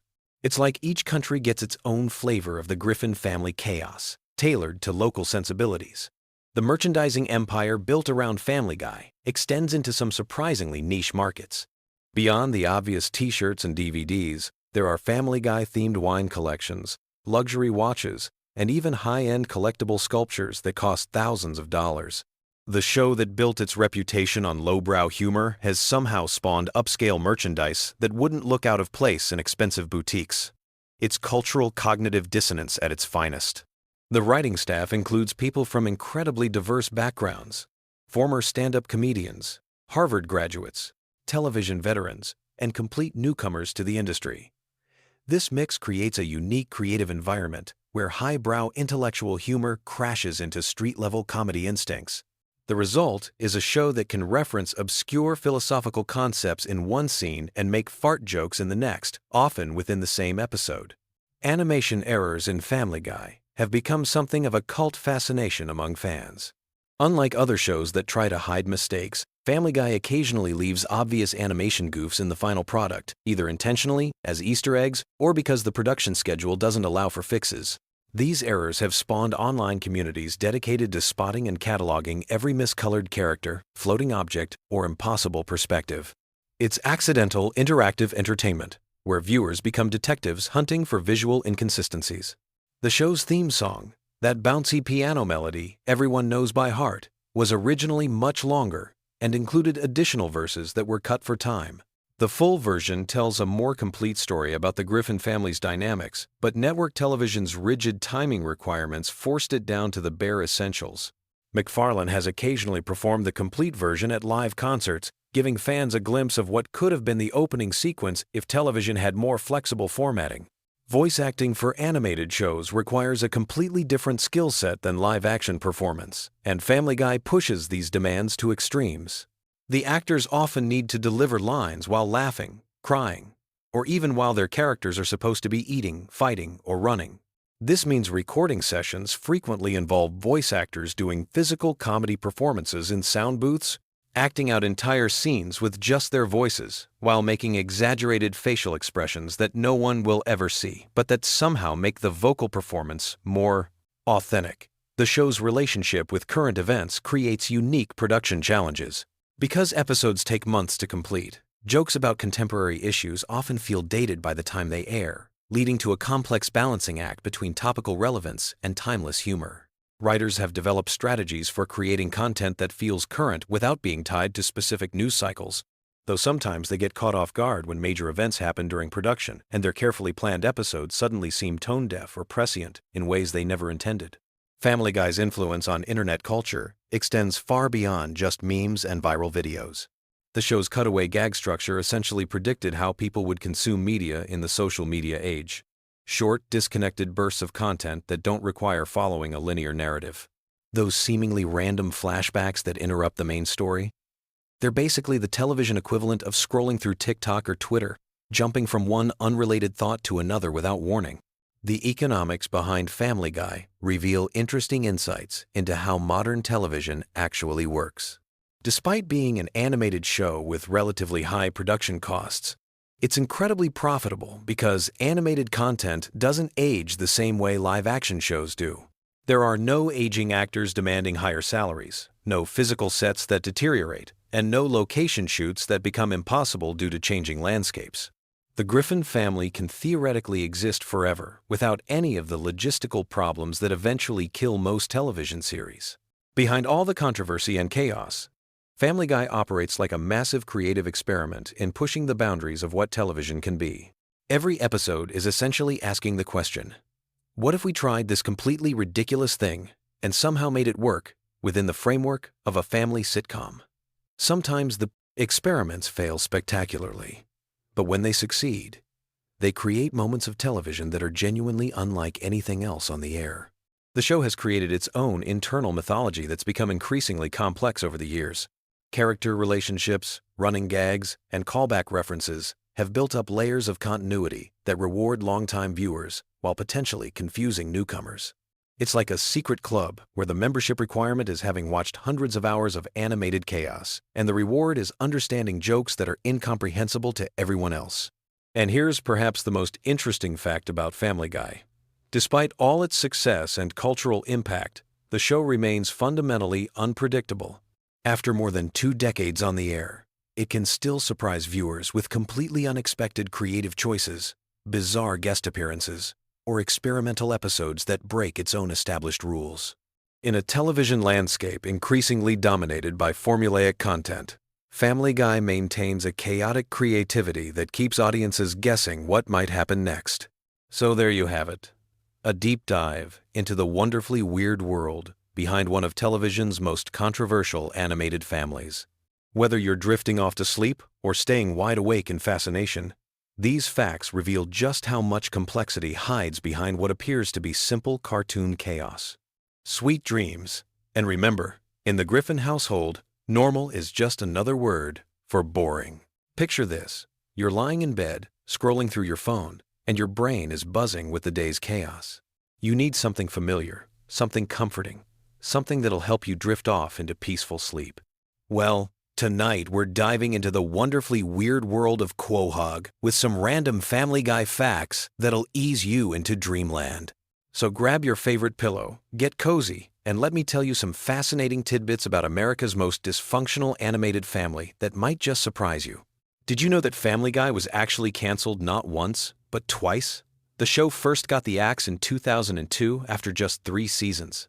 Fox executives thought the ratings weren't strong enough to justify keeping it alive.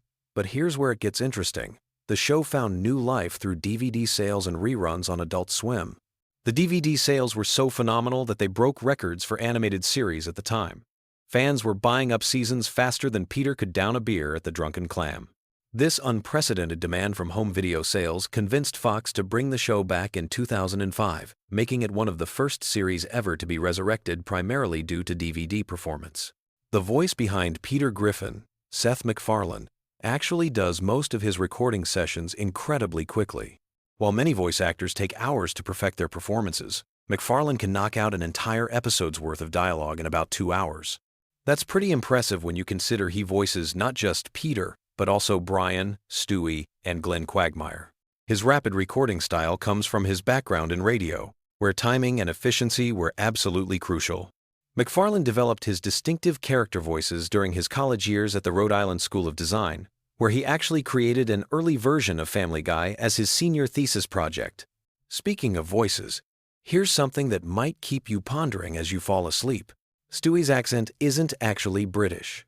Seth MacFarlane has explained that Stewie's voice is meant to be a sort of generic upper-class accent that could come from anywhere. It's a theatrical, affected way of speaking that's supposed to make Stewie sound sophisticated and pretentious, regardless of geographic origin. The inspiration came from old Hollywood actors and theater performers who adopted similar speech patterns to sound more refined. The character of Glenn Quagmire has one of the most disturbing backstories in animated television, though it's mostly revealed through throwaway gags and quick references. His middle name is apparently Quentin, and he's supposedly been a pilot since the 1960 seconds, which would make him significantly older than he appears. The show has hinted that he's been involved in various historical events, always in morally questionable ways. His famous catchphrase, "giggity," wasn't actually in the original character design. It evolved naturally during Seth MacFarlane's recording sessions and became so popular with the writers that they started incorporating it into more and more episodes. Here's a fact that might make you appreciate the show's attention to detail. The Griffin family's house layout is incredibly consistent throughout the series. The writers and animators keep detailed floor plans to ensure that rooms connect properly from episode to episode. This level of continuity is actually quite rare in animated sitcoms, where houses often seem to have magical expanding and contracting rooms depending on what the plot needs. The Griffin house is based on an actual home in Cranston, Rhode Island, though it's been modified significantly for animation purposes. Brian's character has evolved dramatically since the show's early days. Originally, he was written as more of a straight man to Peter's antics, serving as the voice of reason in the household. However, as the series progressed, the writers began exploring Brian's flaws more deeply. His pretentiousness, his drinking problem, his romantic failures, and his writing aspirations all became major character traits. This evolution reflects Seth MacFarlane's own growth as a writer and his willingness to make his characters more complex and sometimes less likable. The show's cultural impact extends far beyond television screens. Family Guy has influenced internet meme culture in ways that few other shows can claim. The Roadhouse cutaway gag became a popular meme format years before most people even knew what memes were. The "oh no" moments, the chicken fights, and countless other Family Guy references have become part of online vernacular. This digital footprint has helped keep the show relevant with younger audiences who might discover it through social media rather than traditional television viewing. One of the most interesting aspects of Family Guy's production is how cutaway gags are created. The writers have a separate room where they brainstorm completely random, unrelated jokes that can be inserted into episodes when needed. These gags are often written months before they're actually used, and they're stored in a database that writers can search through when they need to fill time or add comedy to a scene. This system allows for the show's signature non-sequitur humor, while maintaining a consistent production schedule. The character of Meg has been voiced by 2 different actors, though most viewers probably never noticed the change. Lacey Chabert voiced Meg during the first season, but Mila Kunis took over starting in season 2. The transition was so seamless that it barely registered with audiences. Mila Kunis has mentioned in interviews that she initially tried to match Lacey Chabert's interpretation of the character, but eventually developed her own approach. Interestingly, Kunis was also voicing Jackie Burkhardt on That 70 Seconds show at the same time, showcasing her range as a voice actor. Family Guy's relationship with censorship has been fascinating to observe over the years. The show has pushed boundaries consistently, sometimes getting away with content that surprises even longtime viewers. However, there are also episodes that have been banned or heavily edited for various reasons. The censorship battles have actually become part of the show's identity, with Seth MacFarlane and the writers often incorporating discussions about censorship directly into episodes. The show's approach to celebrity guest stars is uniquely irreverent. Unlike many animated series that treat celebrity appearances as special events, Family Guy often has famous people, voice characters, who are immediately killed off or humiliated in some way. This approach reflects the show's general irreverence towards celebrity culture and its willingness to bite the hand that feeds it. Many celebrities have appeared on the show specifically because they wanted to be made fun of, which says something interesting about the show's cultural position. Here's something that might surprise you. Family Guy has actually won several Emmy nominations and awards over the years. While it's often dismissed as lowbrow humor, the show has been recognized for its voice acting, animation, and music. Seth MacFarlane's musical numbers, in particular, have received critical acclaim. His background in musical theater shows through in episodes featuring elaborate song and dance sequences, which often rival those found in major animated films. The show's international versions are fascinating studies in cultural adaptation. Different countries have had to handle the show's content in various ways, sometimes changing jokes entirely to make them relevant to local audiences. In some cases, entire episodes have been restructured because certain references or situations don't translate across cultural boundaries. These international versions offer interesting insights into how humor travels, or doesn't travel, across different societies. Family Guy's merchandise empire is surprisingly extensive and eclectic. Beyond the typical t-shirts and action figures, there have been Family Guy board games, cookbooks, and even meditation guides. The show's merchandising success demonstrates how deeply it has penetrated popular culture. Fans don't just watch Family Guy, They incorporate it into various aspects of their lives through products that extend the show's universe into the real world. The writing process for Family Guy involves what the staff calls manatee balls, a reference to a South Park episode that made fun of Family Guy's writing style. The writers actually embraced this criticism and lean into the randomness that South Park was mocking. They've developed systems for generating increasingly absurd combinations of references, situations, and characters. This self-aware approach to their own writing style has become part of the show's meta-humor. Seth MacFarlane's other projects have often served as testing grounds for Family Guy concepts. The Orville, his science fiction series, actually uses some of the same character dynamics and humor styles that he developed for Family Guy, just in a different setting. Similarly, American Dad and The Cleveland Show served as laboratories where different aspects of the Family Guy formula could be explored and refined. The show's relationship with current events is complex and ever-evolving. Family Guy often references things that happened months before episodes air due to production schedules, but the writers have developed techniques for keeping the show feeling current. They've also mastered the art of making jokes that feel timeless, even when they're about very specific cultural moments. One aspect of Family Guy that often goes unnoticed is its sophisticated understanding of animation history. The show regularly pays homage to classic animation styles, from Disney to Warner Brothers to obscure experimental films. These references serve multiple purposes. They demonstrate the creator's deep knowledge of their medium. They provide visual variety, and they create inside jokes for animation enthusiasts. The show's impact on other animated series cannot be overstated. Family Guy's success opened doors for more adult-oriented animated programming and influenced the humor styles of countless other shows. Its willingness to break the fourth wall, its pop culture reference density, and its approach to controversial topics have all been adopted and adapted by other animated series. As you drift off to sleep, consider this. Family Guy represents a unique moment in television history, where traditional broadcast standards, internet culture, and animation technology all converge to create something entirely new. The show emerged just as DVD sales were becoming important, just as internet memes were developing, and just as animation technology was becoming sophisticated enough to support rapid production schedules. The voice actors have developed such strong relationships with their characters that they often improvise during recording sessions.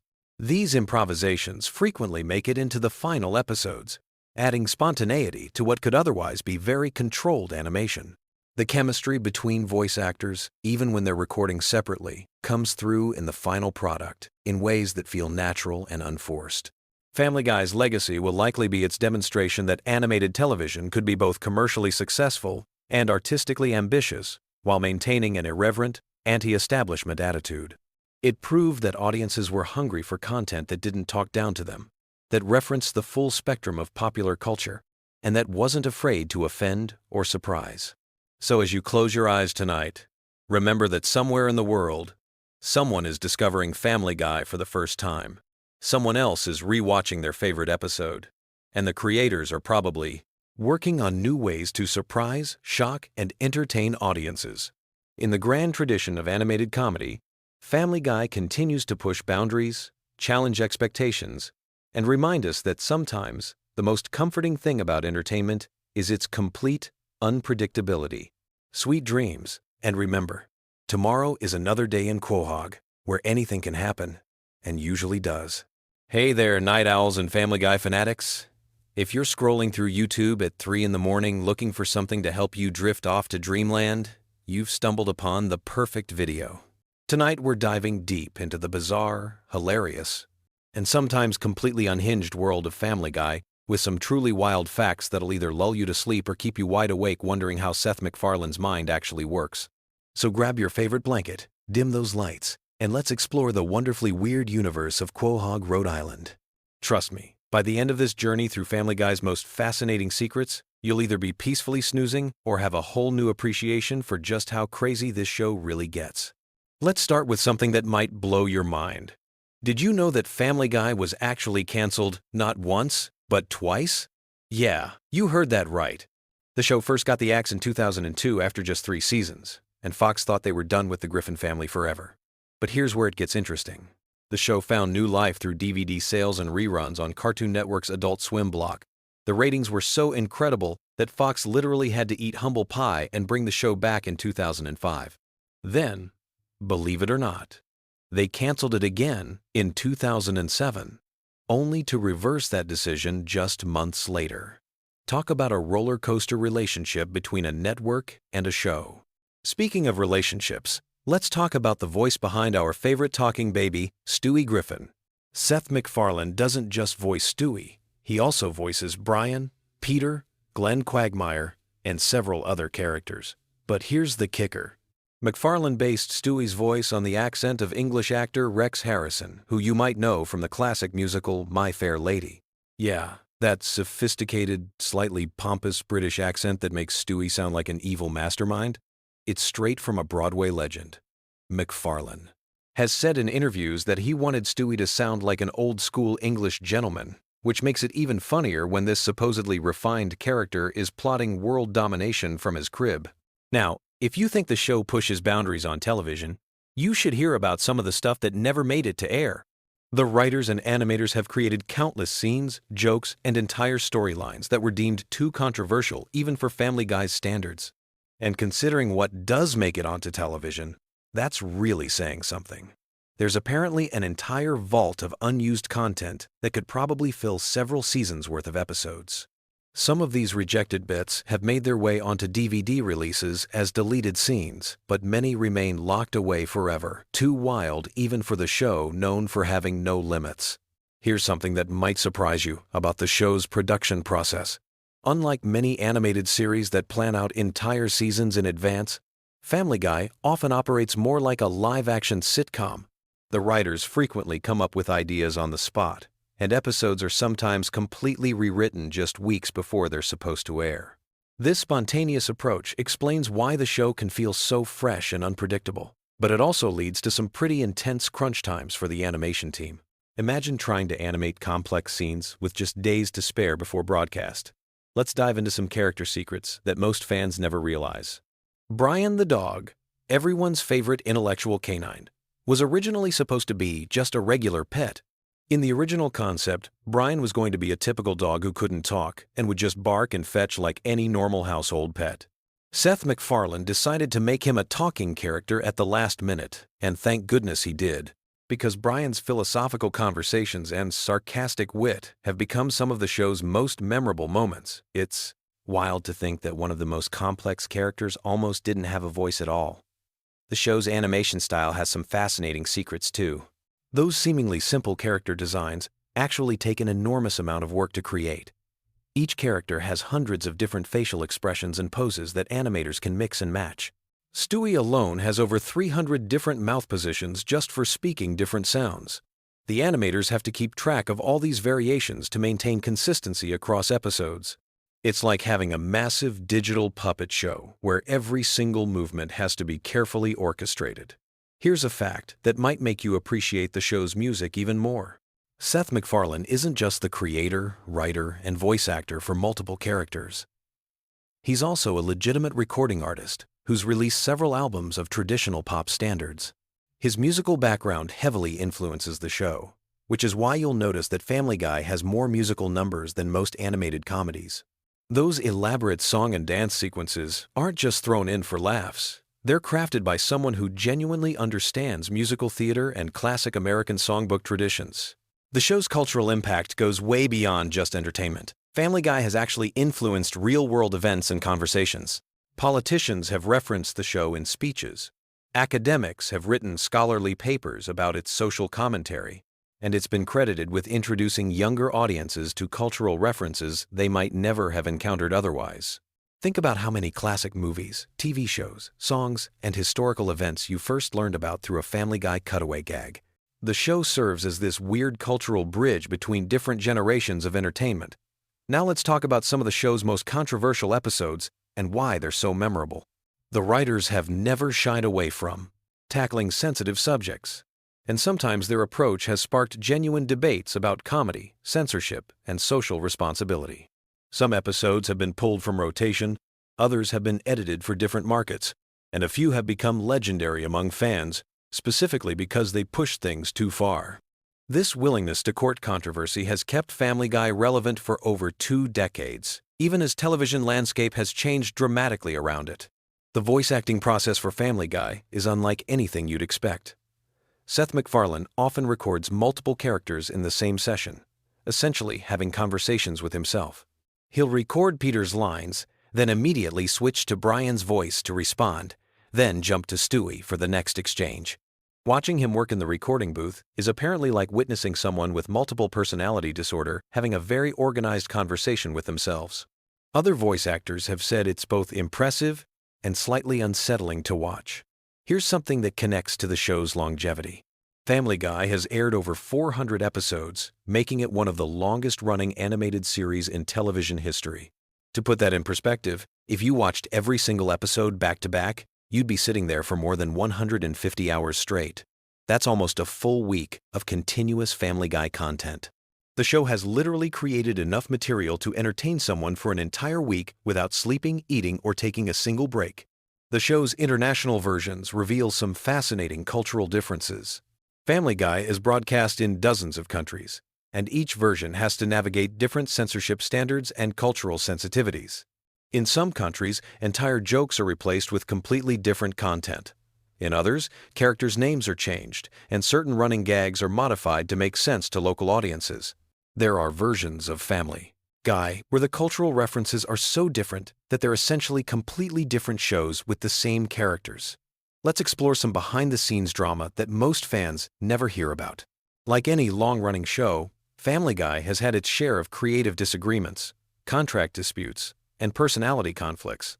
Seth MacFarlane has been very public about his occasional frustrations with the show, even stepping back from day-to-day involvement for several seasons. There have been disputes over storylines, character development, and the general direction of the show. Some former writers and voice actors have shared stories about heated arguments in writers' rooms and recording sessions that had to be stopped because of creative differences. The show's merchandising empire is absolutely massive, but some of the most interesting products never made it to market. There have been proposed Family Guy video games, theme park attractions, and even a planned Broadway musical that would have featured the Griffin family in live-action musical theater. The legal and logistical challenges of adapting animated characters for different mediums have killed dozens of potential projects over the years. Imagine walking through a Family Guy theme park, or watching actors in Peter and Lois costumes singing on Broadway. Here's a production secret that reveals how much work goes into each episode. A single 22-minute episode of Family Guy requires approximately 8 months to complete from initial concept to final broadcast. The process involves dozens of writers, voice actors, animators, sound engineers, and editors. Every single frame is reviewed multiple times. Every joke is analyzed and often rewritten. And every visual gag is carefully planned and executed. What looks like simple animation on screen represents thousands of hours of collaborative creative work. The show's relationship with censorship has created some legendary stories. There are episodes that exist in multiple versions, with different levels of content depending on when and where they're broadcast. The uncensored DVD versions of some episodes contain jokes and scenes that have never been seen on television. Meanwhile, daytime reruns are edited so heavily that some episodes are barely recognizable. The writers have learned to create content in layers, knowing that different versions will need different levels of editing for different audiences. Family Guy's influence on internet culture deserves its own discussion. The show has generated countless memes, viral videos, and online discussions. Certain episodes have become legendary specifically because of how they're shared and referenced online. The show's cutaway gag format translates perfectly to social media, where short, punchy jokes can be easily shared and remixed. Some Family Guy moments have become more famous as internet memes than they ever were as television content.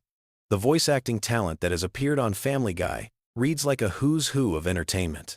Celebrities often jump at the chance to appear on the show, sometimes playing themselves, sometimes voicing original characters. The guest star list includes everyone from major Hollywood actors to political figures to professional athletes. Some celebrities have become recurring characters, while others have appeared just once but created memorable moments that fans still talk about years later. Here's something that might change how you watch the show. Many of the seemingly random cutaway gags are actually carefully constructed references to specific movies, TV shows, or historical events. The writers spend considerable time researching these references to make sure they're accurate, even when they're being completely absurd. There are entire databases that catalog every cultural reference in every episode, and the depth of knowledge required to understand all the jokes is honestly staggering. The show's animation has evolved significantly over its run, but not always in ways you might expect. While the overall character designs have remained consistent, the background art, lighting effects, and scene composition have become much more sophisticated. Early episodes look almost primitive compared to recent ones, but the evolution has been so gradual that most viewers don't notice. Comparing the pilot episode to current episodes is like looking at completely different shows that happen to use the same characters. Family Guy's impact on other animated shows cannot be overstated. The success of Family Guy paved the way for countless other adult animated comedies, from American Dad to Rick and Morty to BoJack Horseman. The show proved that animated comedies could tackle adult themes and attract mature audiences, opening up an entire genre that barely existed before. Many current animators and writers cite Family Guy as a direct influence on their work and career choices. The show's approach to storytelling often breaks conventional narrative rules in fascinating ways. Episodes frequently abandon their main plots entirely for extended tangents. Characters regularly break the fourth wall to address the audience directly, and the show often parodies its own format and conventions. This meta approach to comedy requires a level of self-awareness that's rare in television, and it's part of what keeps longtime fans engaged, even after hundreds of episodes. As we wind down this journey through Family Guy's hidden world, it's worth reflecting on how a cartoon about a dysfunctional family in Rhode Island became such a cultural phenomenon. The show succeeds because it taps into something fundamentally human about finding humor in chaos, about laughing at things that probably shouldn't be funny, and about the strange comfort of familiar characters behaving in completely unpredictable ways. Whether you're drifting off to sleep or wide awake thinking about animated comedy theory, Family Guy continues to surprise, offend, entertain, and occasionally enlighten its audience after more than 20 years on the air. The show's ability to constantly reinvent itself while maintaining its core identity is perhaps the most impressive fact of all. Sweet dreams, and remember, somewhere in Quahog, the Griffin family is probably getting into trouble that's even weirder than anything we've discussed tonight. The chaos never really stops. And somehow, that's exactly what makes it so perfect for helping restless minds finally find peace. Until next time, sleep tight and don't let the giant chicken nightmares bite. Picture this. You're lying in bed, scrolling through your phone at 2 in the morning, and suddenly you remember that time Peter Griffin literally married a cardboard cutout of himself. Welcome to the weird, wild world of Family Guy, where the most random facts are often the most fascinating ones. Tonight, we're diving deep into the strangest corners of Quahog, with facts so bizarre they'll either help you drift off to sleep or keep you awake, wondering how the writers even came up with this stuff. Let me start with something that'll blow your mind. Did you know that the original concept for Family Guy was completely different from what we got? Seth MacFarlane initially pitched the show as a much darker comedy about a dysfunctional family dealing with serious issues. The network executives were so confused by the pilot that they almost didn't pick it up. Thank goodness they did, because otherwise, we wouldn't have gems like the time Brian became a used car salesman and accidentally sold Death his own car. Speaking of Brian, here's a fact that might surprise you. The character was originally supposed to be much more of a background character, basically just the family pet who occasionally made sarcastic comments. But Seth MacFarlane loved voicing him so much that Brian gradually became one of the main characters. This explains why Brian's personality seems to evolve so dramatically throughout the early seasons. He went from being a simple talking dog to a pretentious intellectual with daddy issues and a drinking problem. Now let's talk about something truly random. The chicken fight scenes between Peter and Ernie the giant chicken weren't supposed to become a recurring gag. The first fight scene in the episode Da Boom was meant to be a one-off joke. But the animators had so much fun creating the elaborate fight sequence that they kept bringing it back. Each subsequent chicken fight got more elaborate and destructive, eventually involving helicopters, submarines, and entire city blocks being demolished. The longest chicken fight lasted nearly 4 minutes of screen time, which is practically an eternity in television comedy. Here's something that'll make you appreciate the show's attention to detail. Every time you see the Griffin house, the layout is actually consistent throughout the series.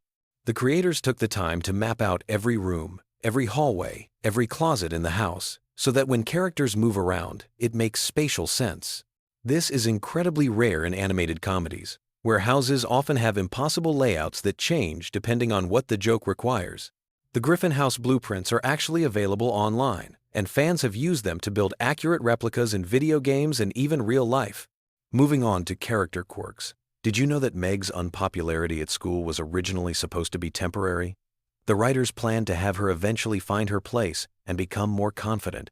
But the running gag of everyone treating Meg terribly became so popular with audiences that they decided to make it a permanent part of her character.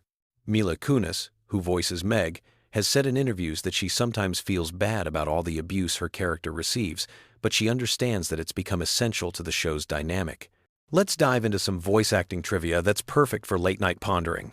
Seth MacFarlane voices 4 main characters on the show, but he almost didn't voice Stewie at all. The original plan was to have Stewie voiced by a child actor, but MacFarlane was worried about the controversial things Stewie would say and didn't want to put a real child in that position. So he developed Stewie's distinctive British accent as a way to make the character's adult thoughts coming from a baby's mouth even more surreal and funny. Chris Griffin's voice is another interesting story. Seth Green, who voices Chris, has to actively make his voice higher and more nasal to sound, like a teenage boy. As Green has gotten older, it's become more challenging for him to hit those high notes, so the sound engineers often have to digitally adjust his voice in post-production. This is why Chris's voice sometimes sounds slightly different between episodes, depending on how much digital manipulation was required. Here's a fact that connects to real-world events in a weird way. The episode where Peter starts his own political party called the Tea Party Patriots was written and animated before the actual Tea Party movement became prominent in American politics. When the episode aired, many viewers thought it was a commentary on current events, but it was actually just an incredible coincidence. The writers had to add a disclaimer explaining that any similarity to real political movements was purely accidental. Now for something completely different. The Pawtucket Brewery, where Peter works, is based on a real brewery in Rhode Island. Seth MacFarlane grew up in the area and used to drive past the brewery every day. He thought it would be funny to have his lazy cartoon character work at a place that produces something that would make him even lazier. The real brewery owners were initially concerned about being associated with the show, but eventually embraced it when they realized it was bringing them tourists. Let's talk about some of the show's more obscure running gags.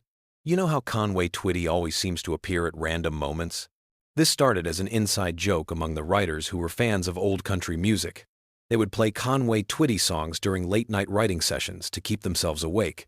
Eventually, they decided to work him into the show as a bizarre non sequitur that would confuse viewers and break up the pacing in unexpected ways. The Conway Twitty segments are actually some of the most expensive parts of the show to produce because they have to pay for the music rights. Here's something that'll make you look at Cleveland differently. When Cleveland got his own spin-off show, the original plan was for him to stay in Quahog, and the spin-off would focus on his adventures around town.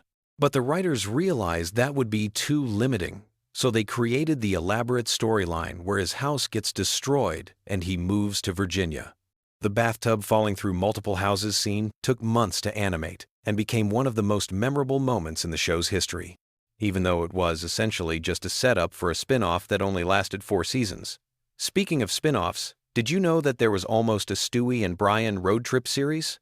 The popularity of their travel episodes convinced executives that the dynamic between the sophisticated baby and the intellectual dog could carry its own show. Scripts were written for 6 episodes before the project was scrapped due to budget concerns. Some of those unused scripts were later reworked into regular Family Guy episodes, which explains why some Stewie and Brian adventures feel more elaborate than usual. Let's get into some animation secrets that most viewers never notice. The way characters' eyes are drawn actually follows a complex mathematical formula to ensure they always look natural when the characters move their heads. This might sound boring, but it's actually fascinating when you realize that most animated shows just wing it and hope for the best. Family Guy's attention to eye movement is part of what makes the characters feel more alive and expressive than typical cartoon characters. Here's a weird fact about the show's merchandising history. The most popular Family Guy product ever sold wasn't a t-shirt or a toy. It was a cookbook called The Family Guy Cookbook that featured recipes supposedly created by each character. Peter's section was all comfort food and beer-based dishes. Lois had elegant dinner party recipes, Stewie contributed sophisticated international cuisine, and Brian's section was dinner for 15, entirely vegetarian. The cookbook actually received positive reviews from real food critics, which nobody expected. Now, for some trivia about the show's cancellation and revival that goes beyond what most people know. When Family Guy was first canceled, Seth MacFarlane was actually relieved. He was exhausted from working on the show and wanted to pursue other projects. But the DVD sales were so strong and the fan campaign so persistent that Fox offered him a deal he couldn't refuse, including complete creative control and a substantial budget increase. This is why the post-cancellation episodes often feel more ambitious and experimental than the early ones. The show's relationship with censors has always been complicated. But here's something most people don't realize. Family Guy actually has one of the most cooperative relationships with network censors of any adult animated show. Seth MacFarlane learned early on that if you give censors multiple options and let them feel like they're part of the creative process, they'll often let you get away with more controversial content. The writers deliberately write jokes they know will get cut, just so they can negotiate to keep the jokes they really want.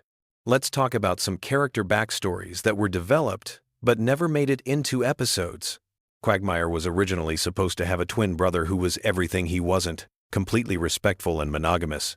This character was going to be introduced as a way to explore Quagmire's personality through contrast, but the writers decided it would be funnier to keep him as an irredeemable character without any redemptive family members to soften his edges. Joe Swanson's backstory is much more detailed than what we see on screen.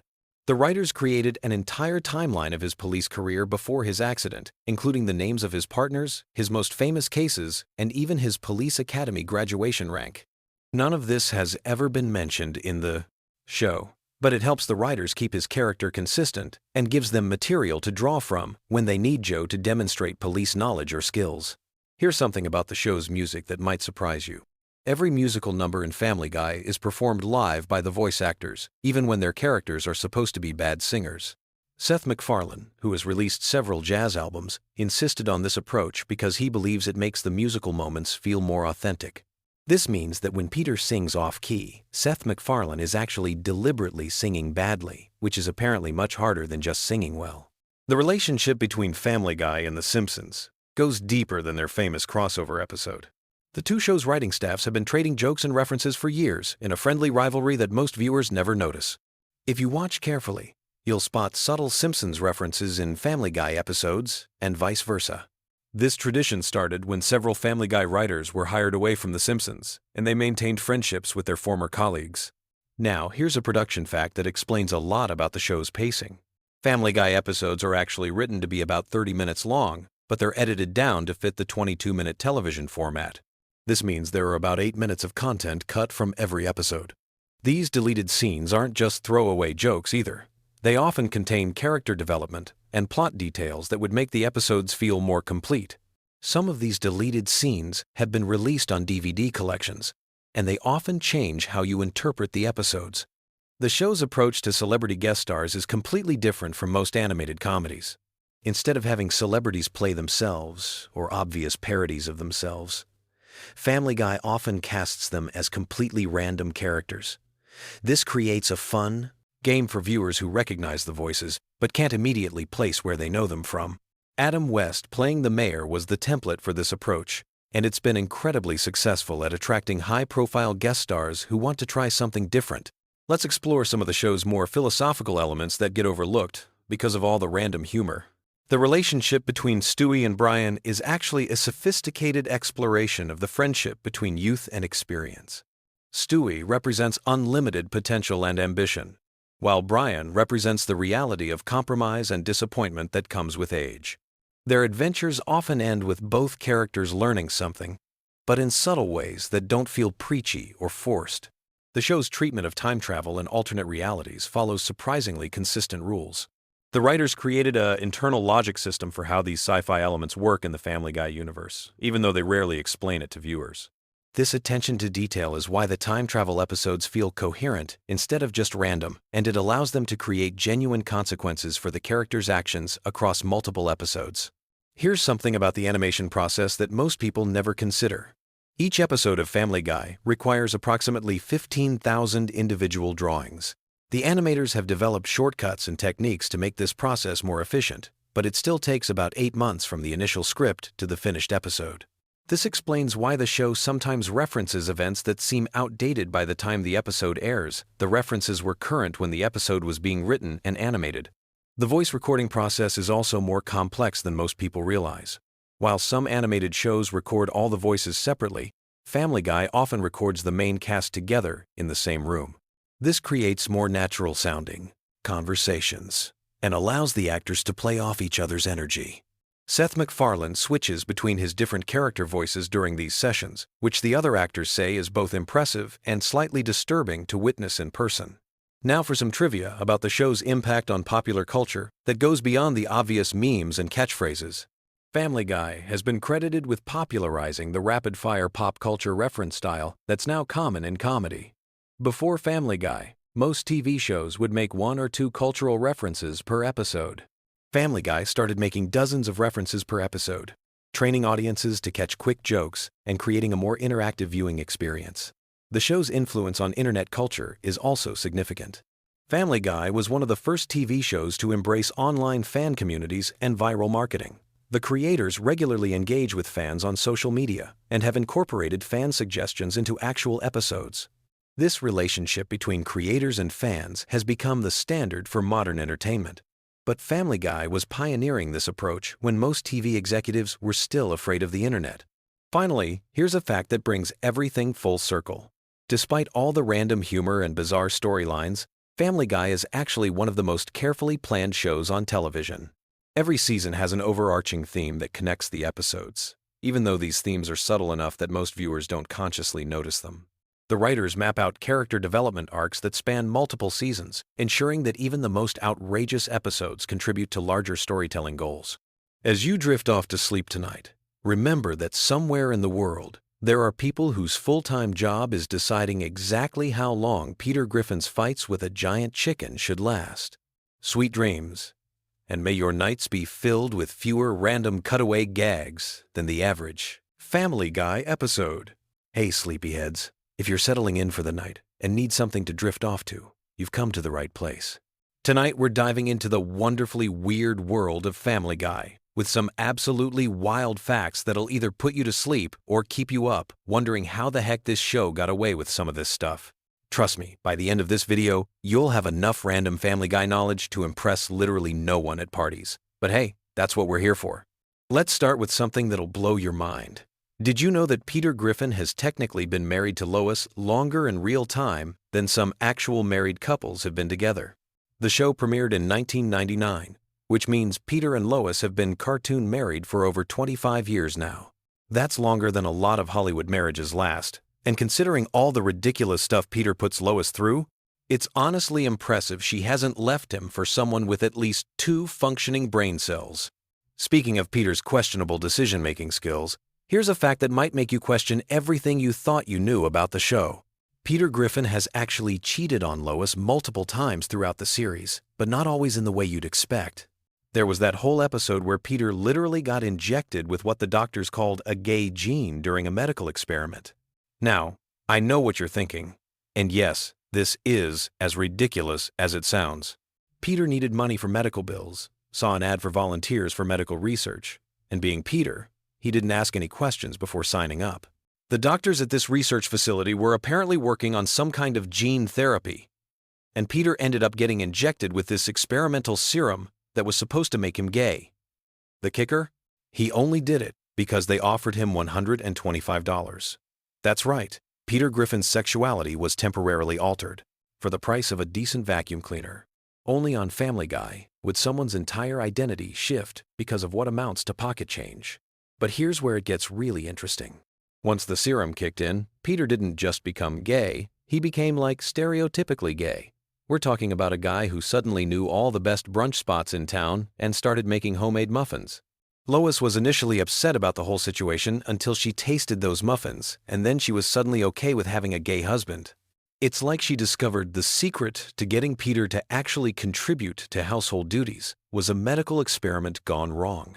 The really wild part is that Peter ended up getting a boyfriend named Scott, and he was completely ready to leave his entire family for this guy. Peter literally told Lois he was leaving her for his new soulmate, packed his bags, and started living his best gay life. They went to fancy restaurants, which is probably more romantic attention than Lois had gotten in years, and Peter was genuinely happy. The effects were supposed to wear off eventually, but nobody knew when. The doctor said it could be anywhere from a week to a year, which is quite possibly the most unhelpful medical diagnosis in television history. Meanwhile, Brian and Stewie decided they needed to fix this situation, so they sent Peter to what was essentially conversion therapy, which obviously didn't work. Scott got worried when Peter disappeared for 2 days and showed up at the Griffin house looking for him. When Lois found out what Brian had done, she wasn't happy, and they all rushed to rescue Peter from this ridiculous straight camp. Here's the kicker, though. When Peter and Scott were finally reunited, Scott had a special surprise planned. Remember how Peter had mentioned that his ultimate fantasy was to have an 11-way? Well, Scott made that happen. Can you imagine being in Peter's shoes when the effects finally wore off after 2.5 weeks? The man went from living his best life to probably needing serious therapy. But that wasn't even the only time Peter stepped out on his marriage. There was another incident involving his special mirrored sunglasses that accidentally revealed he was getting calls from a secret boyfriend. Peter was playing poker, and because he's Peter, he was wearing these ridiculous sunglasses that basically showed everyone his cards. But that wasn't even the stupidest part. When his phone rang during the game, everyone could see in his sunglasses that the contact was saved as his secret boyfriend. The man literally had no concept of how to keep a secret. Peter's excuse for taking the call? He told everyone it was his wife. Smooth, Peter. Real smooth. This is the same guy who somehow managed to maintain an entire second family in Chicago. That's right. Peter Griffin had a whole other life where he pretended to be the mother of someone else's children. He would tell his real family he was going on business trips, fly to Chicago, change clothes in a taxi, and then show up at this other house where a bunch of kids would greet him like he was their mom. I have so many questions about this arrangement that I don't think I want answered. Like, whose kids were those? How did this living situation even come about? And most importantly, how did Peter manage to keep this secret when he couldn't even hide a boyfriend's contact information on his phone? The man's inconsistency is honestly impressive. Then there was the time Peter got amnesia and forgot he was married to Lois entirely. This happened when the Griffin family somehow ended up on Family Feud, because of course they did. Peter got into a fight with Richard Dawson, which honestly seems about right for Peter's personality, and ended up flying headfirst into a table. The impact gave him complete amnesia, and he had no idea who Lois or his kids were. The doctor said Peter's memory could come back anywhere from days to years, which again, super helpful medical advice. Lois tried everything to jog his memory, including showing him old home movies, but Peter just got distracted by random things in the background. The man's attention span was somehow even worse with amnesia than it was normally. Here's where things got weird, though. Peter might not have remembered being married to Lois, but some things about his personality remained intact, like the fact that he was a complete pervert. He started creeping on Lois, not realizing she was actually his wife and that he could just ask her to sleep with him. When Lois explained the situation, Peter was over the moon. He basically got to lose his virginity all over again, except this time with someone who actually knew what they were doing. But Peter's amnesia brain didn't quite understand the boundaries of marriage. He seemed to think that if he could sleep with Lois, he could probably sleep with anyone in the house. This led to Lois having to explain, in the most awkward way possible, that he couldn't have relations with the kids. That's a sentence no parent should ever have to say. But then again, this is Peter Griffin we're talking about. The amnesia situation got even more complicated when Peter decided he didn't want to be married anymore. He thought the whole concept was stupid and decided to become a bachelor. So suddenly, Lois and the kids were kicked out of their own house and had to move to a crappy apartment in the city, while Peter lived it up as a single man. He was throwing parties, bringing home different women every night, and generally living like he was 25 years old instead of a middle-aged father of 3. The really messed up part is that Peter got his memory back after about a day, but he decided to keep pretending he had amnesia because he was enjoying the bachelor lifestyle too much. Meanwhile, Quagmire was making moves on Lois in her vulnerable state, and Brian had to rush to tell Peter what was happening. Peter finally confessed that his memory had returned, but only because he didn't want Quagmire sleeping with his wife. The fact that he was willing to abandon his family for random hookups but drew the line at Quagmire says a lot about Peter's priorities. One of the most bizarre cheating incidents involved Peter falling in love with a cardboard cutout. This wasn't some quick gag either. Peter literally brought home a cardboard stand-up of model Kathy Ireland and treated it like a real relationship. He introduced the cutout to his kids, took it out to dinner, and somehow managed to have what he considered a physical relationship with it. The logistics of this situation are something I don't think anyone wants to think too hard about. Peter was so committed to this cardboard romance that he told his kids Kathy was their new mom. Lois was still living in the house and honestly seemed pretty unbothered by the whole thing. She figured it would blow over eventually, and she was probably right, except that Chris decided to take Kathy into his room for his own purposes. When Peter found out, he was so angry that he shook the cutout, and her cardboard head literally fell off, ending the relationship in the most anticlimactic way possible. The show also had this meta episode where they pretended to show behind-the-scenes footage of the Family Guy cast, and in this fake documentary, we found out that Peter was supposedly cheating on Lois with an 18-year-old intern. When confronted about the naked pictures on his phone, Peter's excuse was that his phone number used to belong to the intern's ex-boyfriend, so the pictures were sent by mistake. Then, when pressed further, he claimed it was the cloud's fault. The cloud people. Peter Griffin blamed technology for his infidelity. What made this even worse was that Lois revealed this had happened 5 times, and some of the pictures actually had Peter in them too. At this point, you have to wonder about Lois's self-respect. But then again, she's been putting up with Peter's nonsense for over 2 decades. So maybe she's just developed an immunity to his stupidity. Throughout all of these incidents, there's this running theme of Peter having absolutely no understanding of how relationships work. Whether he's temporarily gay, suffering from amnesia, or falling in love with cardboard, he consistently makes choices that any reasonable person would recognize as relationship ending. Yet somehow, Lois always takes him back, and they return to their dysfunctional but apparently unbreakable marriage. The fascinating thing about Peter's various infidelities is how they reflect different aspects of his character. When he's gay, he becomes more thoughtful and domestic. When he has amnesia, his base instincts take over. When he's with the cardboard cutout, it shows his complete detachment from reality. Each scenario reveals something different about what makes Peter tick, even if none of it makes him a better husband. What's really interesting is how the show treats these situations as comedy rather than serious relationship problems. In real life, most of these incidents would result in divorce, therapy, or at minimum, some serious conversations about boundaries and commitment. But in the Family Guy universe, they're just Tuesday. Peter can maintain a secret family, inject himself with experimental drugs, or forget his wife exists entirely, and by the end of the episode, everything goes back to normal. This reflects the show's overall approach to continuity and consequences. Family Guy operates in a world where actions don't have lasting impact, where characters can experience major life changes that are completely forgotten by the next episode. It's part of what allows the show to push boundaries and explore ridiculous scenarios without worrying about long-term narrative consistency. The fact that Peter has cheated on Lois in so many different ways also highlights the show's commitment to mining comedy from uncomfortable situations.